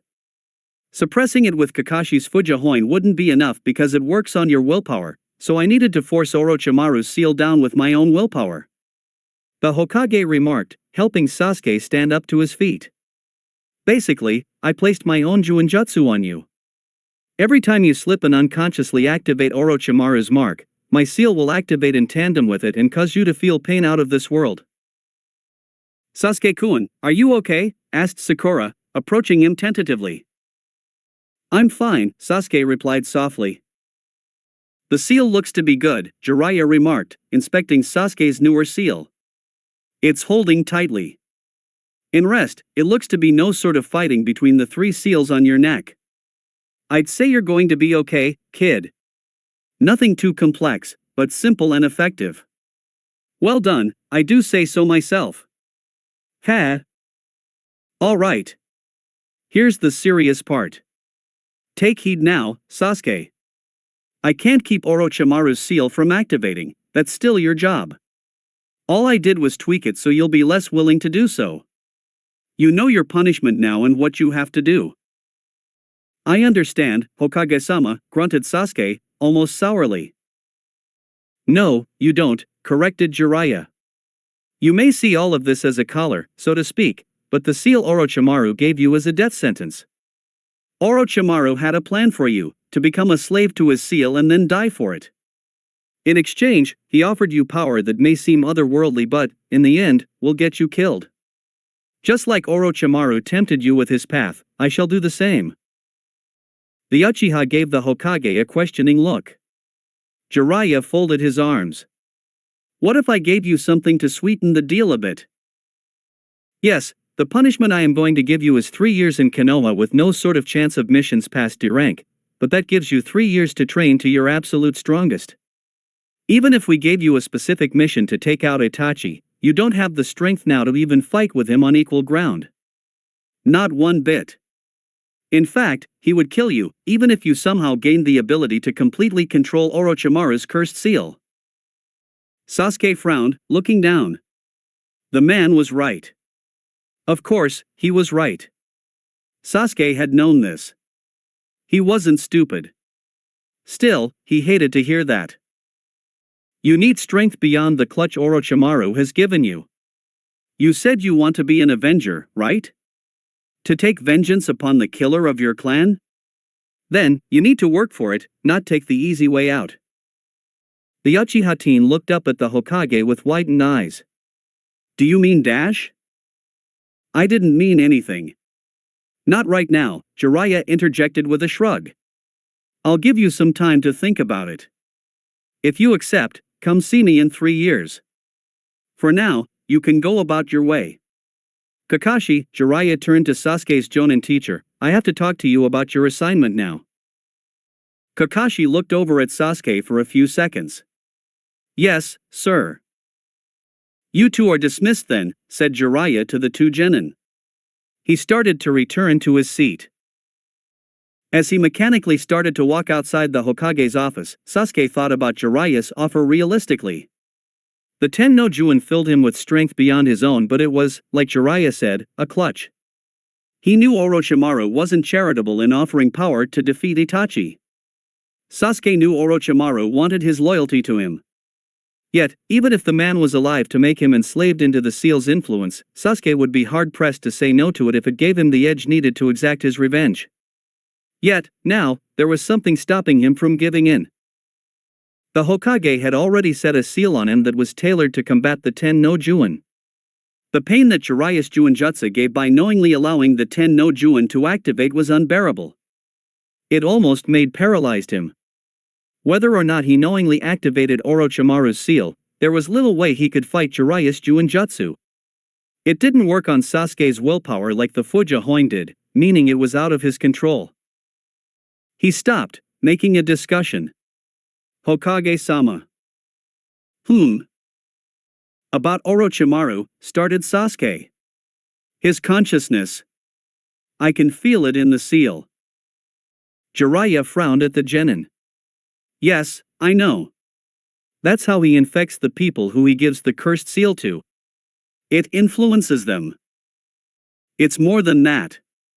My seal, it allows him to talk to me. He said that people are coming for me, to give me a choice. Jiraiya widened his eyes. When did he say this? Today. Before this session.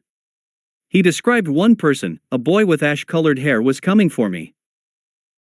Duly noted, grimaced Jiraiya. All right. We'll keep an eye out on that. Thank you, Sasuke. Jiraiya cracked a small smile. Well, it seems like you have chosen already what path you'll walk. Well then, see you in 3 years. Sasuke nodded, feeling a bit more determined now more than ever. He realized that perhaps neither path had the guarantee that he would ever get around to killing Itachi. However, the path Orochimaru set seemed nearly impossible to walk. He didn't like the idea of not being able to participate in missions higher than the boring, mind-numbing tasks that D-rank provided, but if it gave him a chance to grow, to gain strength, then he had to take it. Any sort of way to get stronger was good to him. After his two genin subjects left, Kakashi was alone with Jiraiya in his office. Sir, permission to speak the floor? I have a feeling what you're going to ask me. Go on ahead then. Was it a good idea to give Sasuke hope that he can kill Itachi when he gets stronger? You said Sasuke needs something to keep him going, to distract him.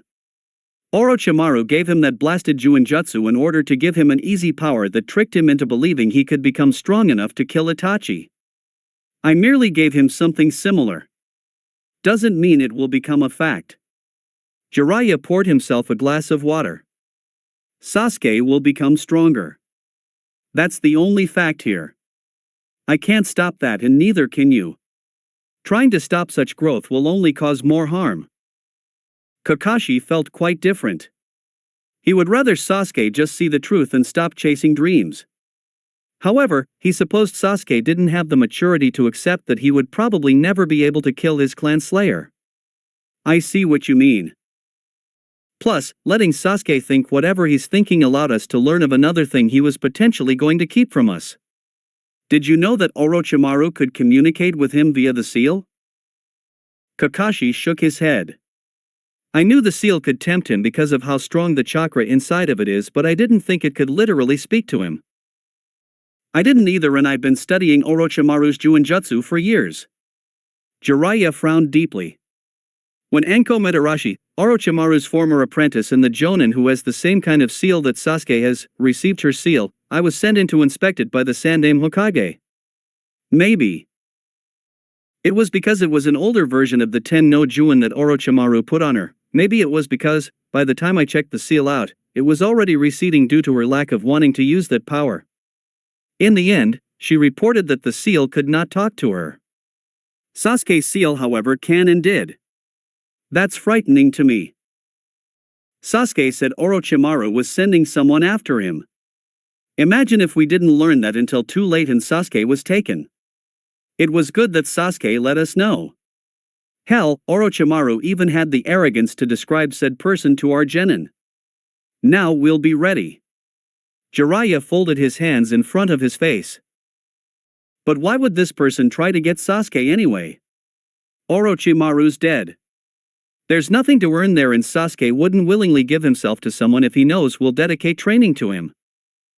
In the literal, physical sense, yes, Orochimaru is dead as dirt.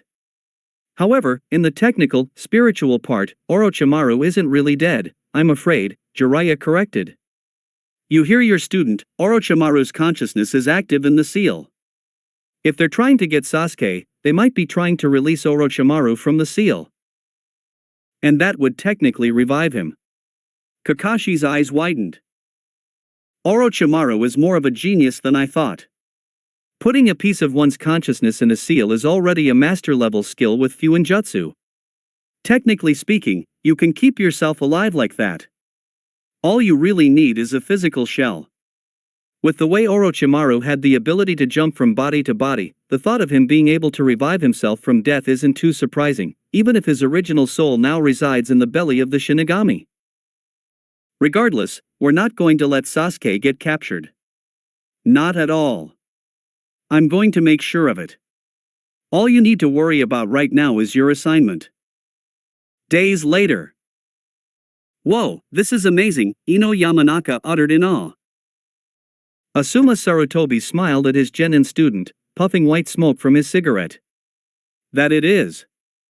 In contrast, Shikamaru and Naruto, surprisingly, grunted both. Naruto, in a grumpy demeanor, drank from the canteen to settle down his parched mouth. A dust of sand whipped through the hot breeze in the air. The rocky terrain pointed to cliffs and more monuments of brown and tan stone. Not a tree or fern in sight, only desert grass, cactus, and shrubs were the greenery of the land. The afternoon sun shined above their heads, starting to come down. One might think of the clear skies stretching out forever, no longer obscured by mighty and tall trees or stony mountains, was a sight to behold. Naruto, on the other hand, thought to himself that while the view of the canyon was indeed amazing, the sweat making his shirt cling to his back was not. Oh, why did he have to wear black, and why did he have to wear long sleeves? Jiraiya-sensei was perfectly clear in his mission assignment. They were supposed to go to Suna to deliver a letter to the Suna Council. B rank, Jiraiya labeled it, and while he said it shouldn't be too difficult, fully expected a bandit attack or two since the numerous deserts that occupied the space in Kaze no Kuni had them in spades. Besides that, Jiraiya stressed the letter was important. Naruto thought it had something to do with the Akatsuki since the Hokage and Asuma both looked at him meaningfully. So, there was the start of his trip to Sunagakure with his former academy peers. From Hai no Kuni to the country in between Kaze no Kuni, which was Kawa no Kuni. One day later and Kaze no Kuni started to show its ugly head. Gone were the lush and plentiful green pastures and running rivers that Kawa no Kuni had, it being the country that laid between Hai no Kuni and Kaze no Kuni. When they followed the river that exited Kawa no Kuni and into Kaze, the green lands and the river died away to a vast sandstone canyon that looked over soft sand roads and small littering of shrubbery. Soon, the heat was starting to become uncomfortable. Hai no Kuni was summery but also comfortable. It was like the temperature was locked at that sacred point of coolness to keep him from sweating, yet enough warmth to not having him shaking in his open-toe sandals. Kawa no Kuni, thanks to the rivers, was much cooler, but he had long sleeves, so he was okay. Ino, who complained thanks to her sleeveless purple high-collared blouse and apron skirt with bandages acting as makeshift shorts, wasn't so happy. Now, the opposite was here. Ino was happy, while Naruto was not. A bead of sweat rolled down from his right temple and dripped onto his green vest. Ugh, Asuma-sensei, where's the next town? Asuma hummed, taking out the map that had guided them through this trek to Kaze no Kuni. There's one oasis town a few miles out from this gorge. After that, it's going to be hours without a town in sight on the road to Sunagakure, so get ready for that. Asuma gave his team a small apologetic smile. Oh damn. Shikamaru groaned. That sounds like a drag. Oh, you're not wrong, Asuma commented, finishing it with a chuckle.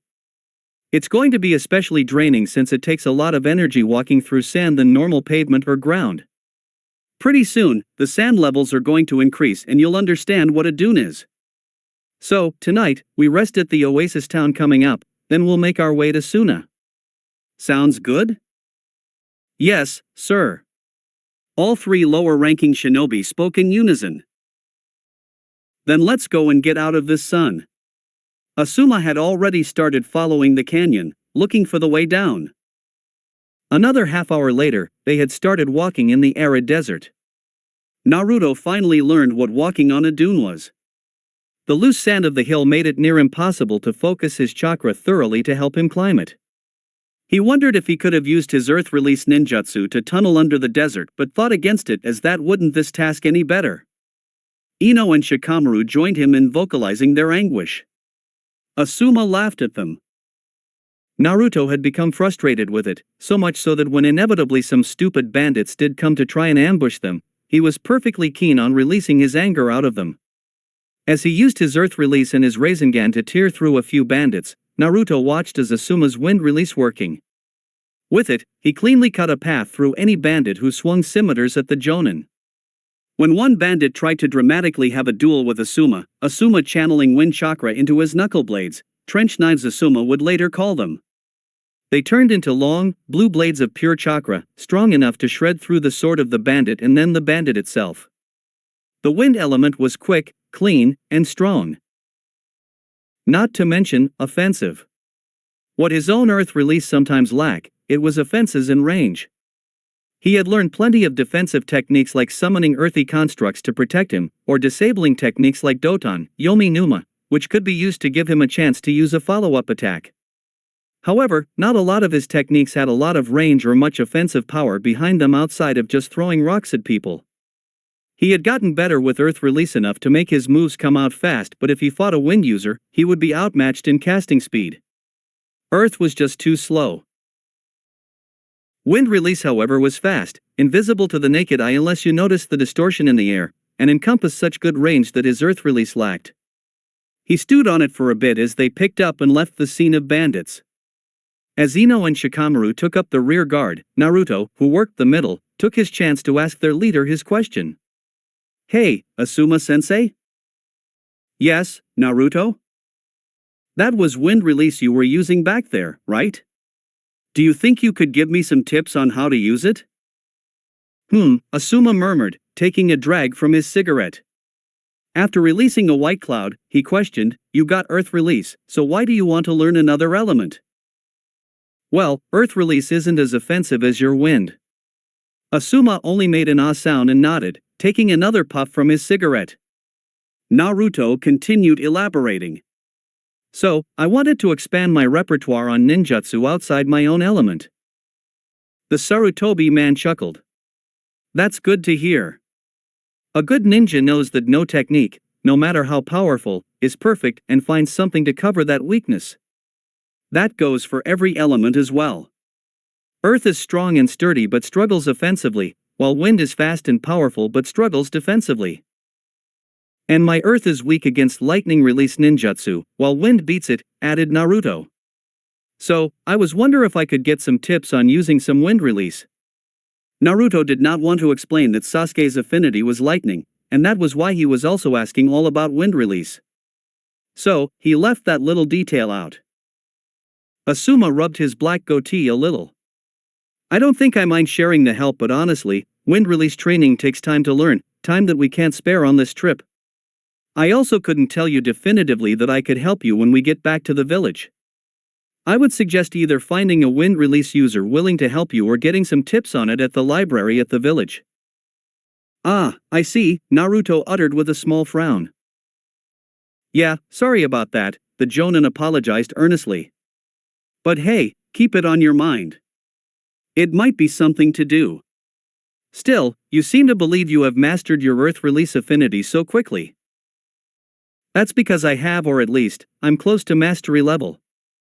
Naruto nodded at the older shinobi. And it wasn't set in with braggadocio. He simply believed it. I'm at the stage where I can make my techniques with Earth release, according to my sensei. That's what I'm also coming up with now, a new technique of my own.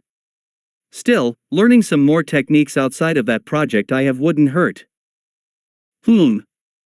Well, if Jiraiya-sama says it, then who am I to object? Naruto's eyes widened at that, to which Asuma chuckled. Yeah, I know about your training with him.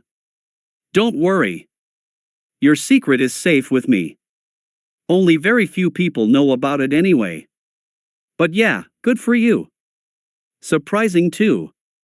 Not a lot of newly minted Chunin can say that. You're even looking to use another element. Keep it up, kid. Will do, Naruto agreed, giving the man a salute. Chuckling, Asuma said, it must be a blessing having the Kage Bunshin at your disposal like that. Heh, it is. But maybe you should also focus on creating ninjutsu with what you got. If I'm not mistaken, I've seen you use Jiraiya-sama's technique back there, the Rasengan. Despite it being already a fearsome technique, maybe there's a way for you to add to it in some way. You think so? Naruto quirked his eyebrow. No technique is exactly perfect. Tweaking a technique to fit one's needs isn't exactly uncommon for ninjas to do. Nevertheless, Asuma paused to give Naruto a shrug. Keep on trying. After that little intermission, the team's trip returned full throttle. As they marched up dunes trying to climb them, Naruto kept himself busy with thinking about some more on his ninjutsu and what he could do to improve it. Besides certain other things like the Kyuubi's chakra he had to somehow master and then working on his writing in order to step in the world of Fuinjutsu, Naruto was thinking on upping his ninjutsu repertoire. He supposed that he had learned at least 20 ninjutsu in 2 months, which was commendable, and a far cry from others his age, but he wanted to learn more. The more the better in his opinion. They finally seen the oasis town that Asuma had announced was on his map, which was the town called Sabakohana. By then, it was starting to become evening. They had all made it into an inn and shared 2 rooms apart. Asuma and Ino entered one room, while Naruto and Shikamaru became roomies for the night. The blonde boy didn't quite retire yet, taking some time to do some very light chakra control exercises and fumbling with the Rasengan outside in the dark night skies of the oasis town. Adding to the Rasengan. Naruto thought to himself as he looked into the starry night. What could I do to add to this technique? He wordlessly formed one spiraling sphere in his right hand and looked at the ball moving, chakra moving at such a speed that the air around it was moving as well. Though the trip to retrieve Tsunade had been only about a week ago, he had been training his control with the Rasengan intensely. Before, he needed to concentrate hard to use it. Now, it had become close to second nature to spin his chakra correctly. Was the man implying that the Rasengan could be infused with his element? Was that what he meant? Is that what Jiraiya-sensei wanted too? He tried thinking about what he could do with it now. It was strong as hell on its own, but what would happen if he fused it with his Earth release? How could he do that anyway? He probably could do it like how he first performed the Rasengan in practice, which was to simply use a clone to channel the Earth release chakra and infuse it with the Rasengan, but that probably would defeat the purpose of learning how to create the technique on his own with one hand. How could he channel the Rasengan and his Earth release in one hand? Maybe use his other hand? No, wait, that would also defeat the purpose of the technique too. Using it to do so would take too long also. Speaking of which, his left hand. He didn't think about it before, but could he even use the Rasengan in his left? He attempted to do so, killing off the other Rasengan as he tried focusing. Of course, it was easier said than done. Spiraling his chakra with his left was hard, as nothing came about it. A little clump, then the chakra fizzled out. He thought about it a bit too. He could only use the technique with his right. What if he needed to use the ninjutsu in his left hand? Most ninjas were right-handed in the world, so what if, somehow, he sustained significant damage to his right that made it useless to use. He attempted again to use it in his left, making the chakra sphere much slower than last time. The formation of the orb was slow and hard to spin it, compared to his right. Just when it finally finished formed to a cohesive enough ball, his concentration slipped and the left-handed Rasengan disappeared again. He frowned. Naruto was a bit disappointed, but he fully expected that. This isn't an Earth-release ninjutsu, but it's still something I need to work on. So, Asuma-sensei was right. There was something new to add to the Rasengan, alright. 2 new things. Maybe though, instead of using an Earth-release version of the Rasengan first, he should try to learn how to use the spiraling sphere in his left. Summoning a few more clones, he started working on using the left-handed Rasengan slowly, first without forming the right-handed version of it.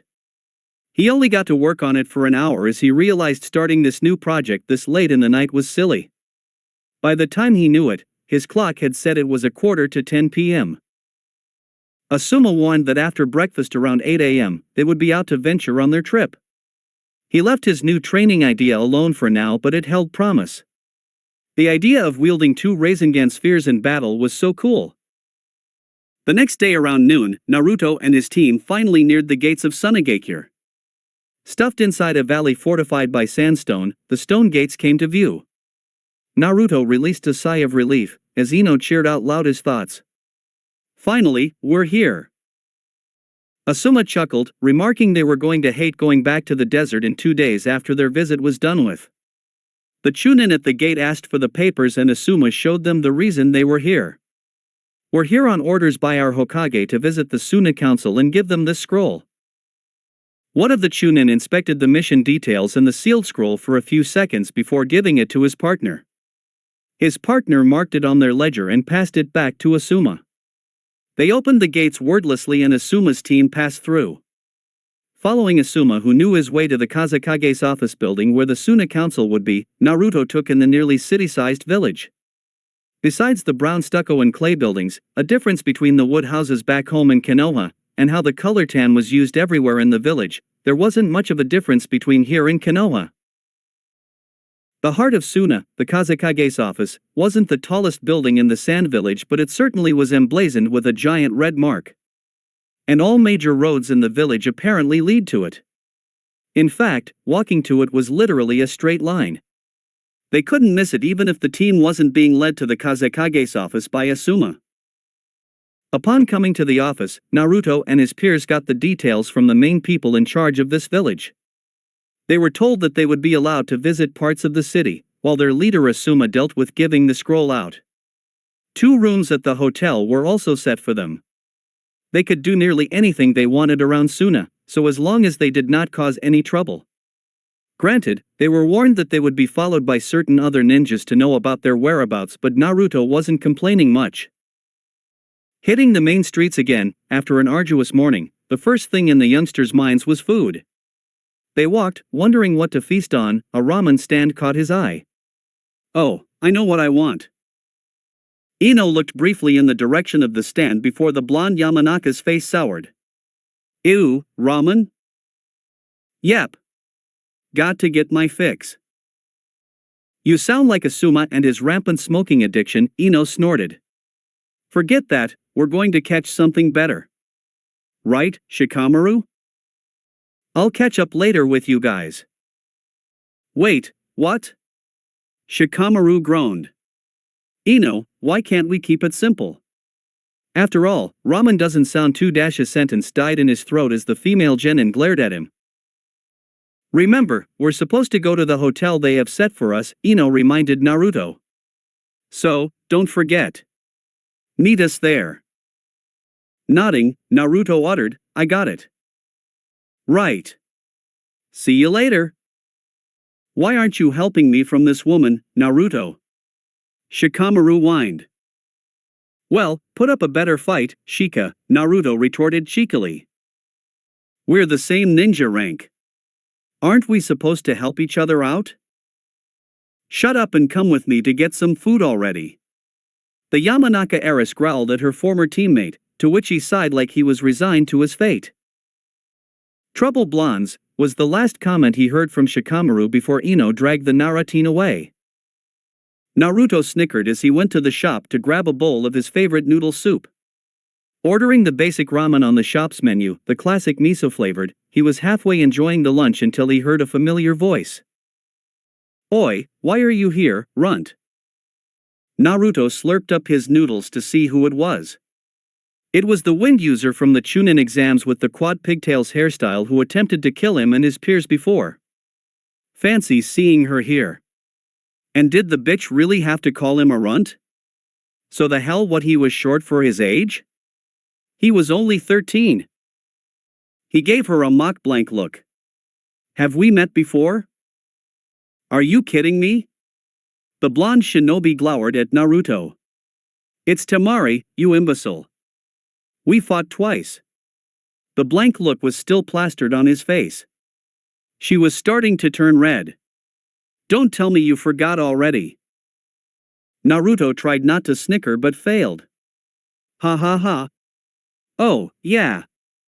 Fan-chan. How are you doing? Come here to bother me?" Poof. As if, she harumphed, giving him a sour look. "I'm just here for lunch and I just so happened to see your stupid mug." "Well, can you go somewhere else and let me enjoy my lunch?" Naruto gave her an annoyed look when she decided to plop down right next to him. "The hell? Leave me alone already." "Shut up. There are no more open seats in the shop, if you can't see for yourself." Naruto did a quick scan of the joint. Sure enough, she was right. There were no more places to sit in the restaurant. Last time he checked it was only a few customers here. Now, it was a full house, with a queue of people standing outside the shop waiting to eat. Naruto grumbled as Temari ordered her food, which was the chicken ramen. "Whatever. I still want to eat in peace. Can you at least do that for me? You're pissing me off, you know that? Hey, the hell are you even doing here anyway, runt?" "Mission," he grunted out. The blonde Chunin left out the word bitch at the end of his sentence, even though he really wanted to add it. "With a team?" Yes?" Naruto quirked his eyebrow up, once again disturbed from his bowl of noodle soup. "Yeah? What time are you leaving out of here? Why do you want to know so badly, Fan-chan?" "It's Temari. And my name is Naruto, but you keep calling me a runt," he growled back at her. "Can you get to the reason why you want to know so much about what I'm doing?" "I want to fight you." "What?" Naruto sucked his teeth. "I'm on a mission." "So what? You're here, you're obviously not going anywhere anytime soon dash." "How the hell do you know that?" Naruto interrupted her with another question. "Because you would have just said so," Temari said confidently, which honestly baffled the younger shinobi. How in the hell did she figure that? Even if that was true, he wondered how the older blonde even formed that logic. "We should spar." "And why should we do that?" "You got 2 wins over me. I told you already before when we fought that I'm a sore loser. I want to settle it." Naruto clicked his tongue. "TCH, are you serious? What? Afraid you're going to lose?" She tried egging him on. He rolled his eyes at her attempt. "First of all, lady, I kicked your ass twice before," Naruto jogged her memory, not taking to the rise. "Second, could we even fight? I'm not a Suna shinobi. Doesn't it look bad for a foreign Chunin to beat up on a genin? Implying you would even win dash." Naruto went on, not indicating he even heard her comment. "Couldn't that cause an international incident or something?" "An international incident? You're worried about that?" Blowing a raspberry crudely, Temari rolled her green eyes. "PSH, you think shit like that can happen so easily? Maybe if we end up killing each other." "You? Kill me?" "Just try it," he challenged, narrowing his eyes dangerously. This girl was really rubbing him the wrong way. Temari smirked. No need to, especially since Suna and Konoha have an alliance again. So, if you're worried about us getting a little rough with each other, then stuff it. Besides, I can easily just explain it to the higher-ups what happened if they ask. Assuming they don't already know, with all the shinobi probably watching you and your team closely. I am the late Kazekage's daughter after all. Oh yeah, Naruto uttered, remembering such a fact. Perhaps that did give her a bit more leeway than others. After stewing on it, the urge to smack that challenging smirk off her face was too strong to ignore. Ugh, fine. Just stop bothering me so damn much. I came here to eat, not get harassed by girls who blow air from fans. Such a great retort, moron. She gave him a grin. The fan wielder looked very pleased with herself. Follow me after this. To where? A training area? Where else? Fine, okay, got it. Can I eat now? Naruto sarcastically asked for permission. Temari waved him off and Naruto acted like she was not next to him and he was still enjoying a quiet lunch by himself. After ordering another bowl as she finished off her food, ignoring her comment at his supposed gluttony, he got up and followed the rude girl as they walked to a training grounds placed in a special area in the perimeter of the village. Naruto found someone else occupying the grounds. Temari's previous nasty demeanor shrank as she became stiff. Gaara. You're training here. Naruto himself was a little on edge, but some of that anxiousness fizzled away after he realized something different about Gaara. Before, Gaara had an undercurrent of killing intent every time he looked at someone. That's what he witnessed the first time he saw Gaara and his siblings show up in Konoha a bit before the Chunin Exams, the time when he witnessed his fight against Lee in the tournament, and when Naruto himself fought Gaara in the Chunin Exams finals. But now, he didn't sense any sort of ill will from him. What changed? After all, the Jinchuriki was clearly insane last time he saw and fought against him, but Gaara looked absolutely tame in comparison. Stoic, yes, but not exactly murderous looking, ready to kill someone in a blink of an eye. Instead, he sent a curious gaze at Naruto, ignoring Temari. Naruto Uzumaki. What are you doing here in Suna? Yo? Gaara merely stared. Well, your sister decided to, I guess, invite me here would be the right thing to say, right? He trailed off awkwardly with a chuckle. Either way, me and her were about to spar. As for how I got to Suna, well, I'm here on a mission. I just got a bit of downtime, is all. Not a response came from Gaara, except for some light breathing. Are we bothering you, Gaara? Temari said hesitantly. Gaara finally acknowledged his sister with a teal-green gaze. Do what you like. I just finished training. Okay. Temari nodded before clearing her throat. Alright, let's do this, runt. Yeah, I guess. Naruto frowned, feeling more than a little awkward. He looked at the taller Kunoichi. So, what kind of spar you want to do? Taijutsu only? Ninjutsu? Anything that doesn't involve killing each other or causing lasting injuries. Otherwise, anything goes. Naruto nodded, giving Gaara a last glance. The boy did not move from his position from before.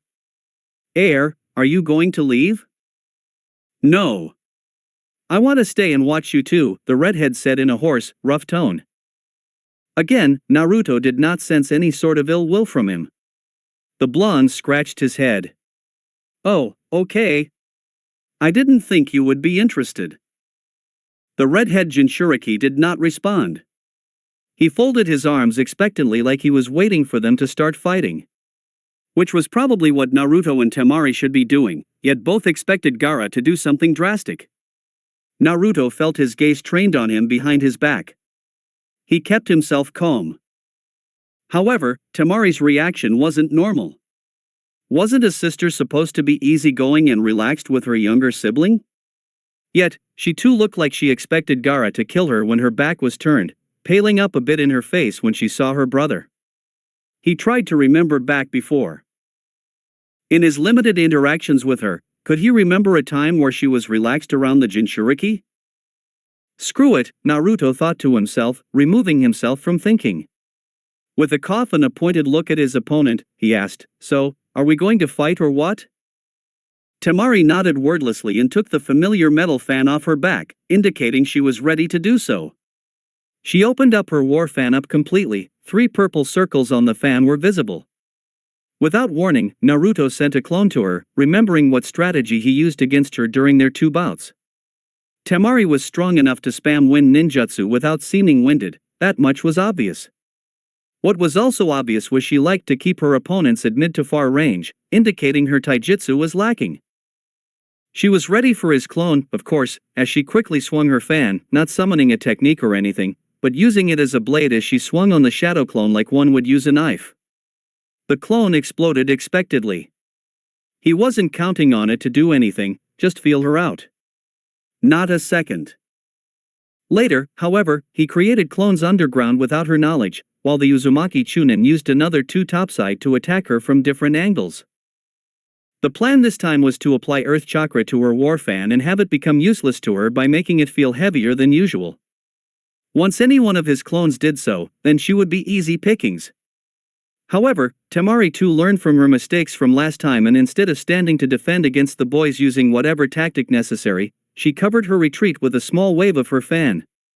His clones flinched naturally, thinking she would use a wind ninjutsu from her fan, but didn't realize it would come from her right palm instead, as an insanely quick billow of wind came forth and destroyed one of his clones.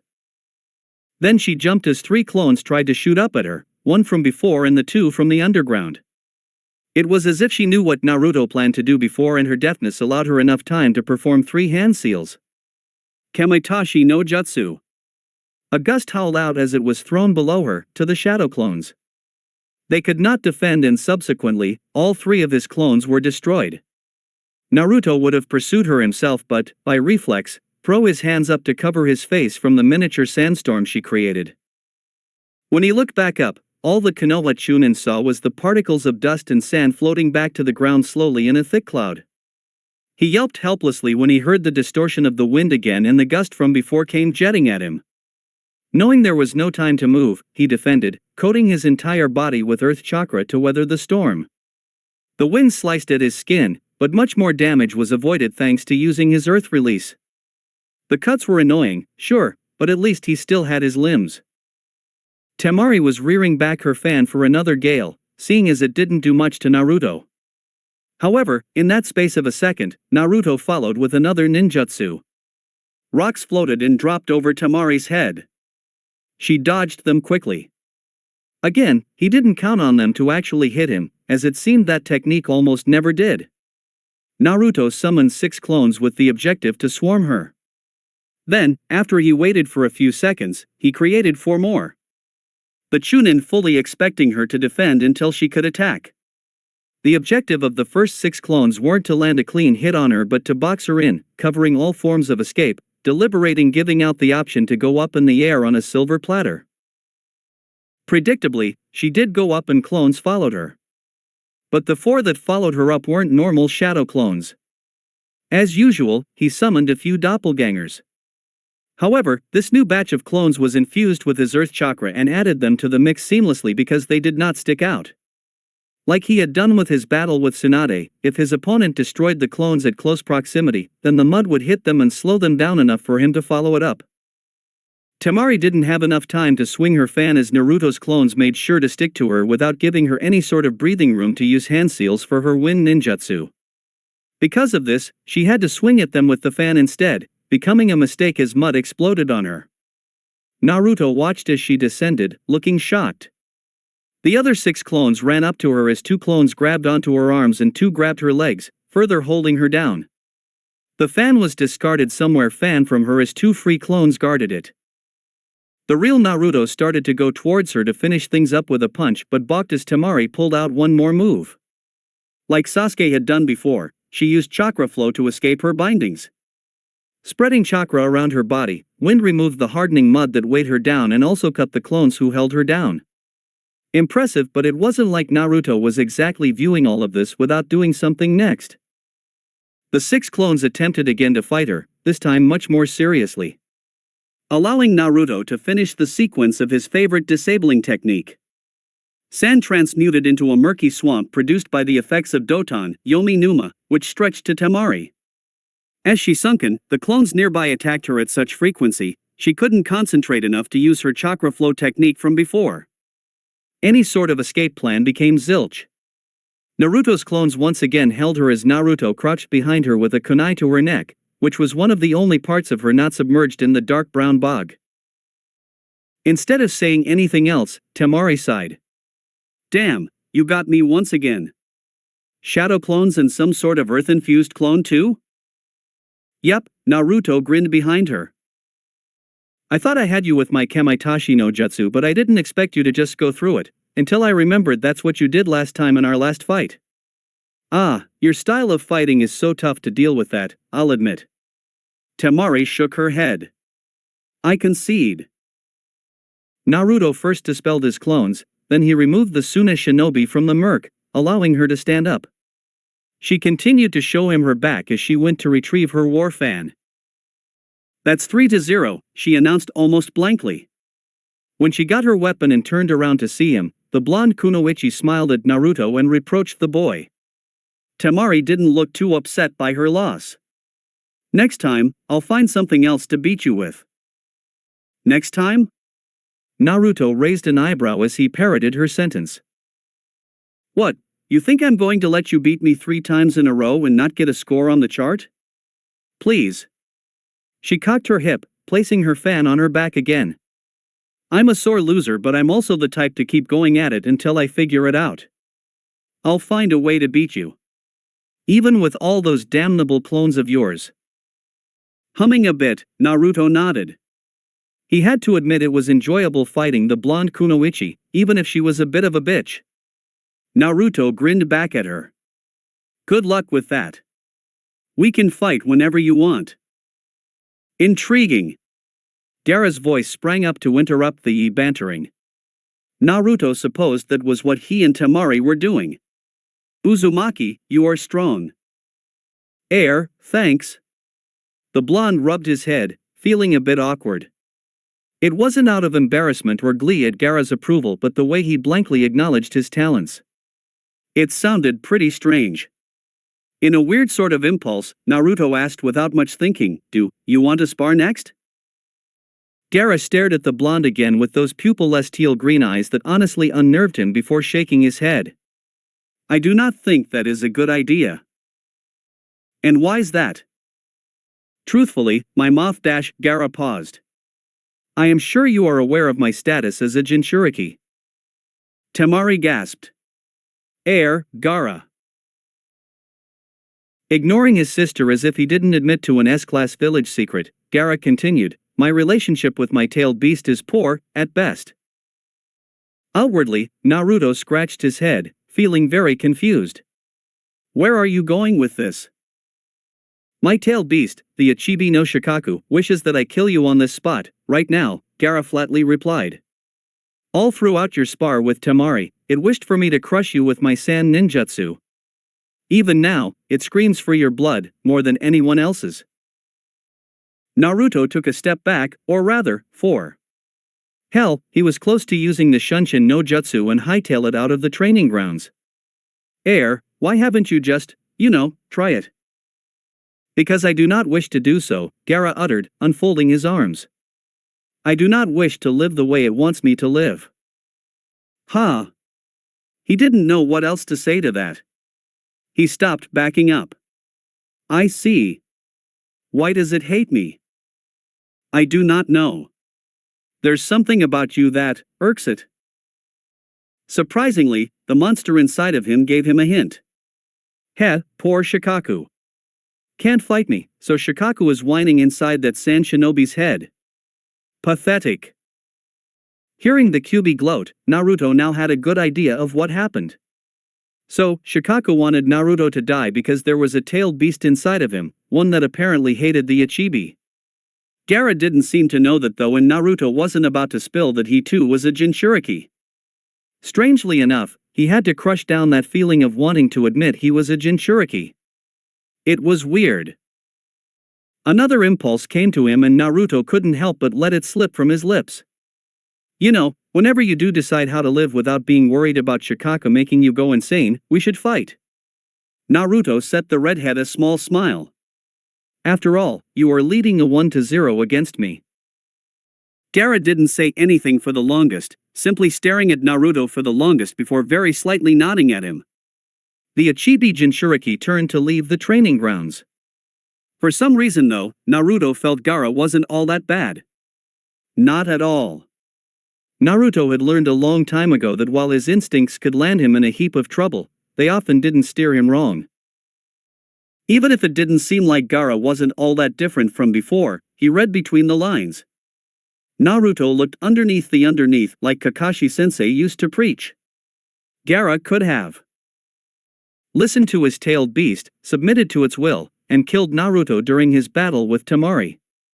However, he didn't. That must have meant something, right? Naruto left the training grounds after the talk, being followed by Temari strangely enough, who had a contemplative look on her face. She said nothing for the longest until they were back in the village's shopping district.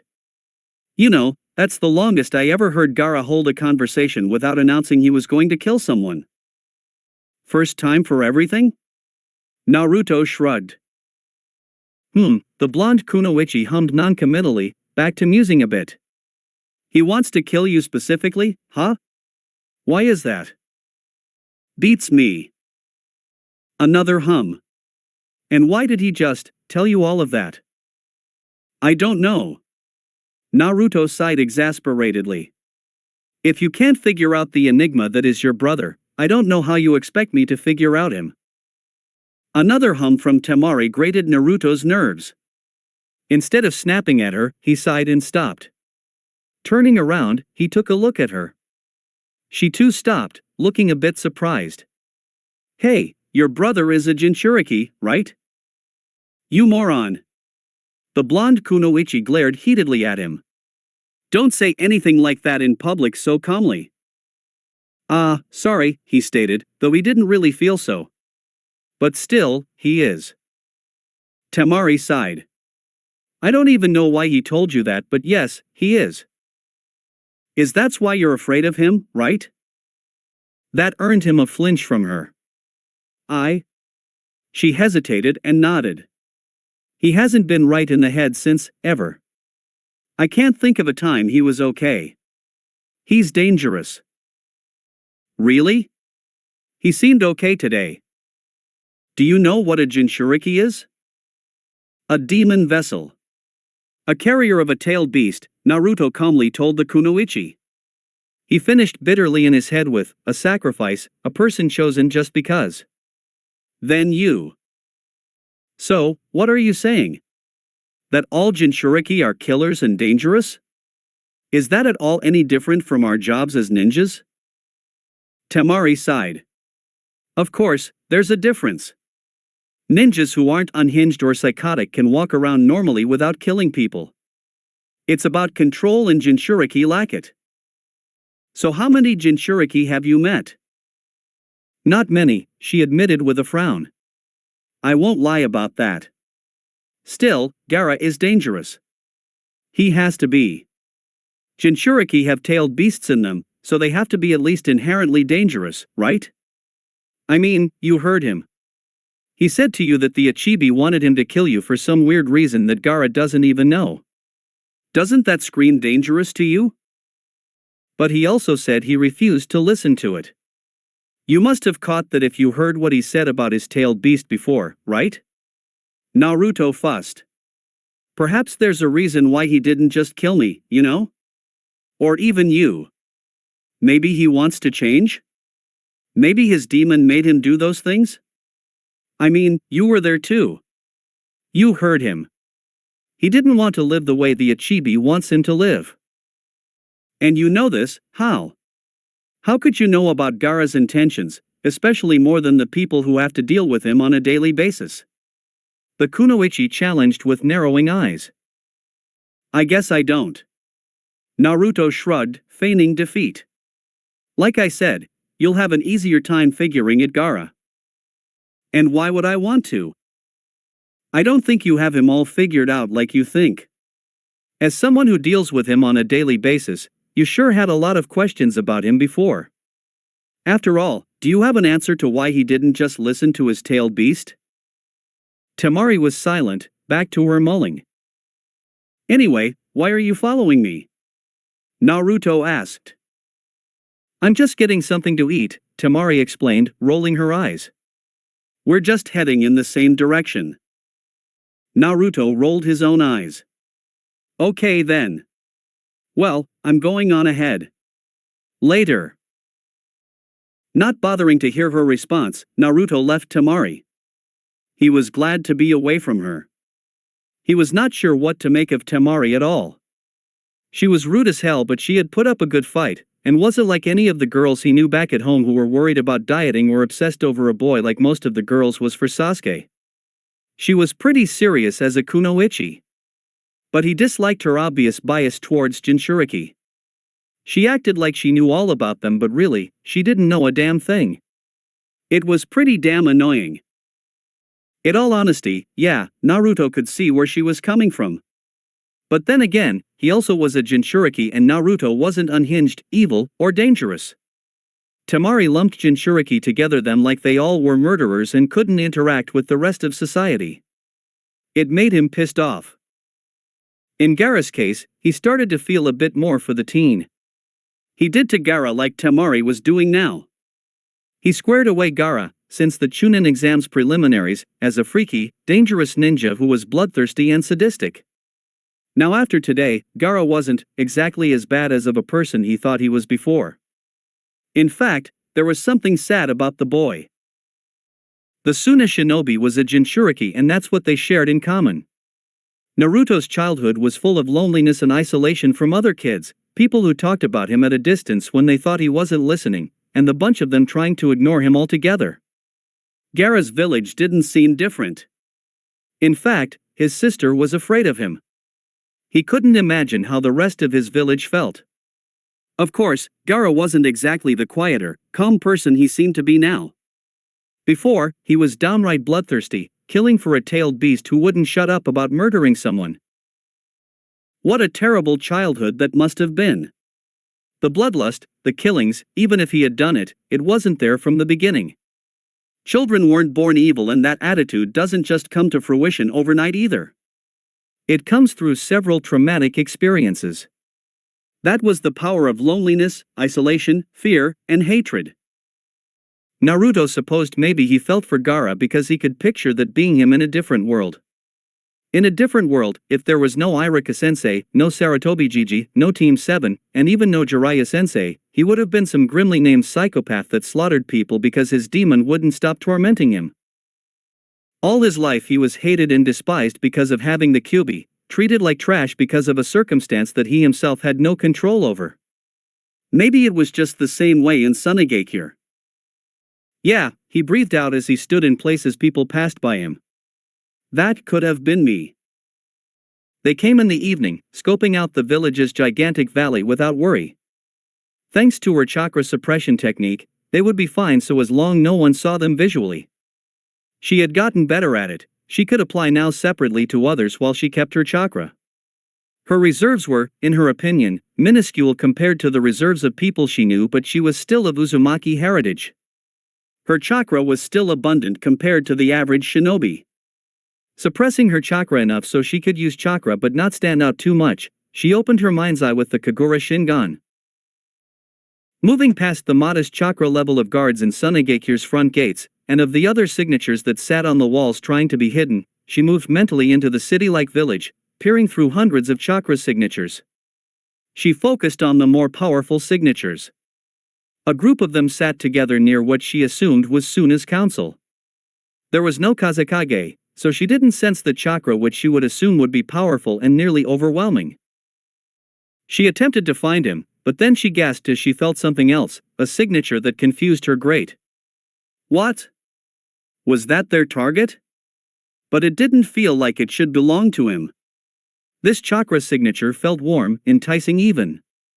Like a warm flame during a cold night. And she wanted to follow it.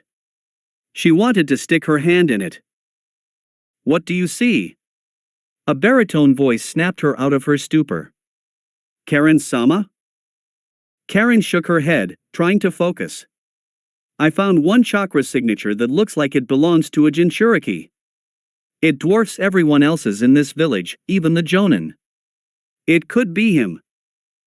All right. Let's go in now then, Yumi. Ha! A black-haired, older teen grinned and sat from her place on a desert rock. No problem, Tatsuya Shisho. Karen, lead the way, said Tatsuya, leader of their squad. He towered over the two kunoichi with his large, burly body. The redhead Uzumaki kunoichi nodded, moving with her team in tandem with her adjusting the chakra suppression technique. It was so they could climb the sandstone walls of the valley with chakra and move into the gigantic village. Once in the city, they still probably had to worry about sensors but less likely than the ones who made up the outside walls. Once they stepped inside, they could probably be okay with dropping the technique since they would be like dropping a bucket of water in an ocean. The only one she could not fully drop the technique on would be Tatsuya, whose chakra was gigantic compared to everyone else.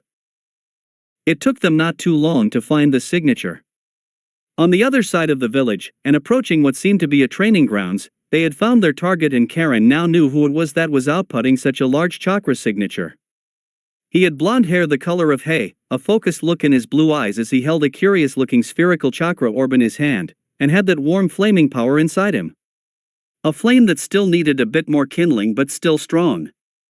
Karen knew exactly who this was. Naruto Uzumaki, Tatsuya announced in her stead as Karen merely stared at the boy. So, that's who you sensed.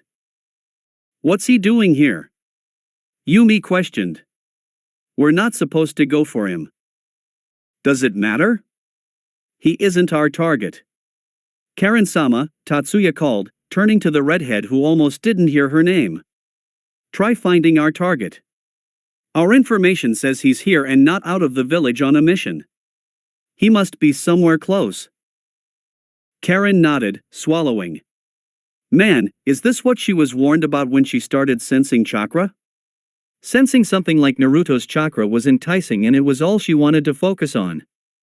Her Kagura Shingon fired up again and she moved past Naruto's flame into the colder desert where nothing for a mile showed up until she felt another chakra signature, one that was almost as cold as the sands.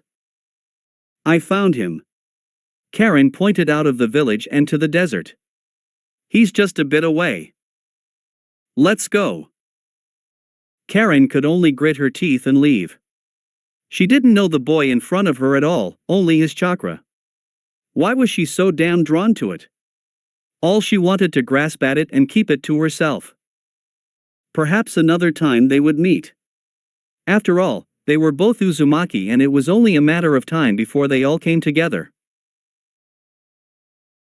That's it for today. Remember to show your support to the creator of this story if you enjoyed it.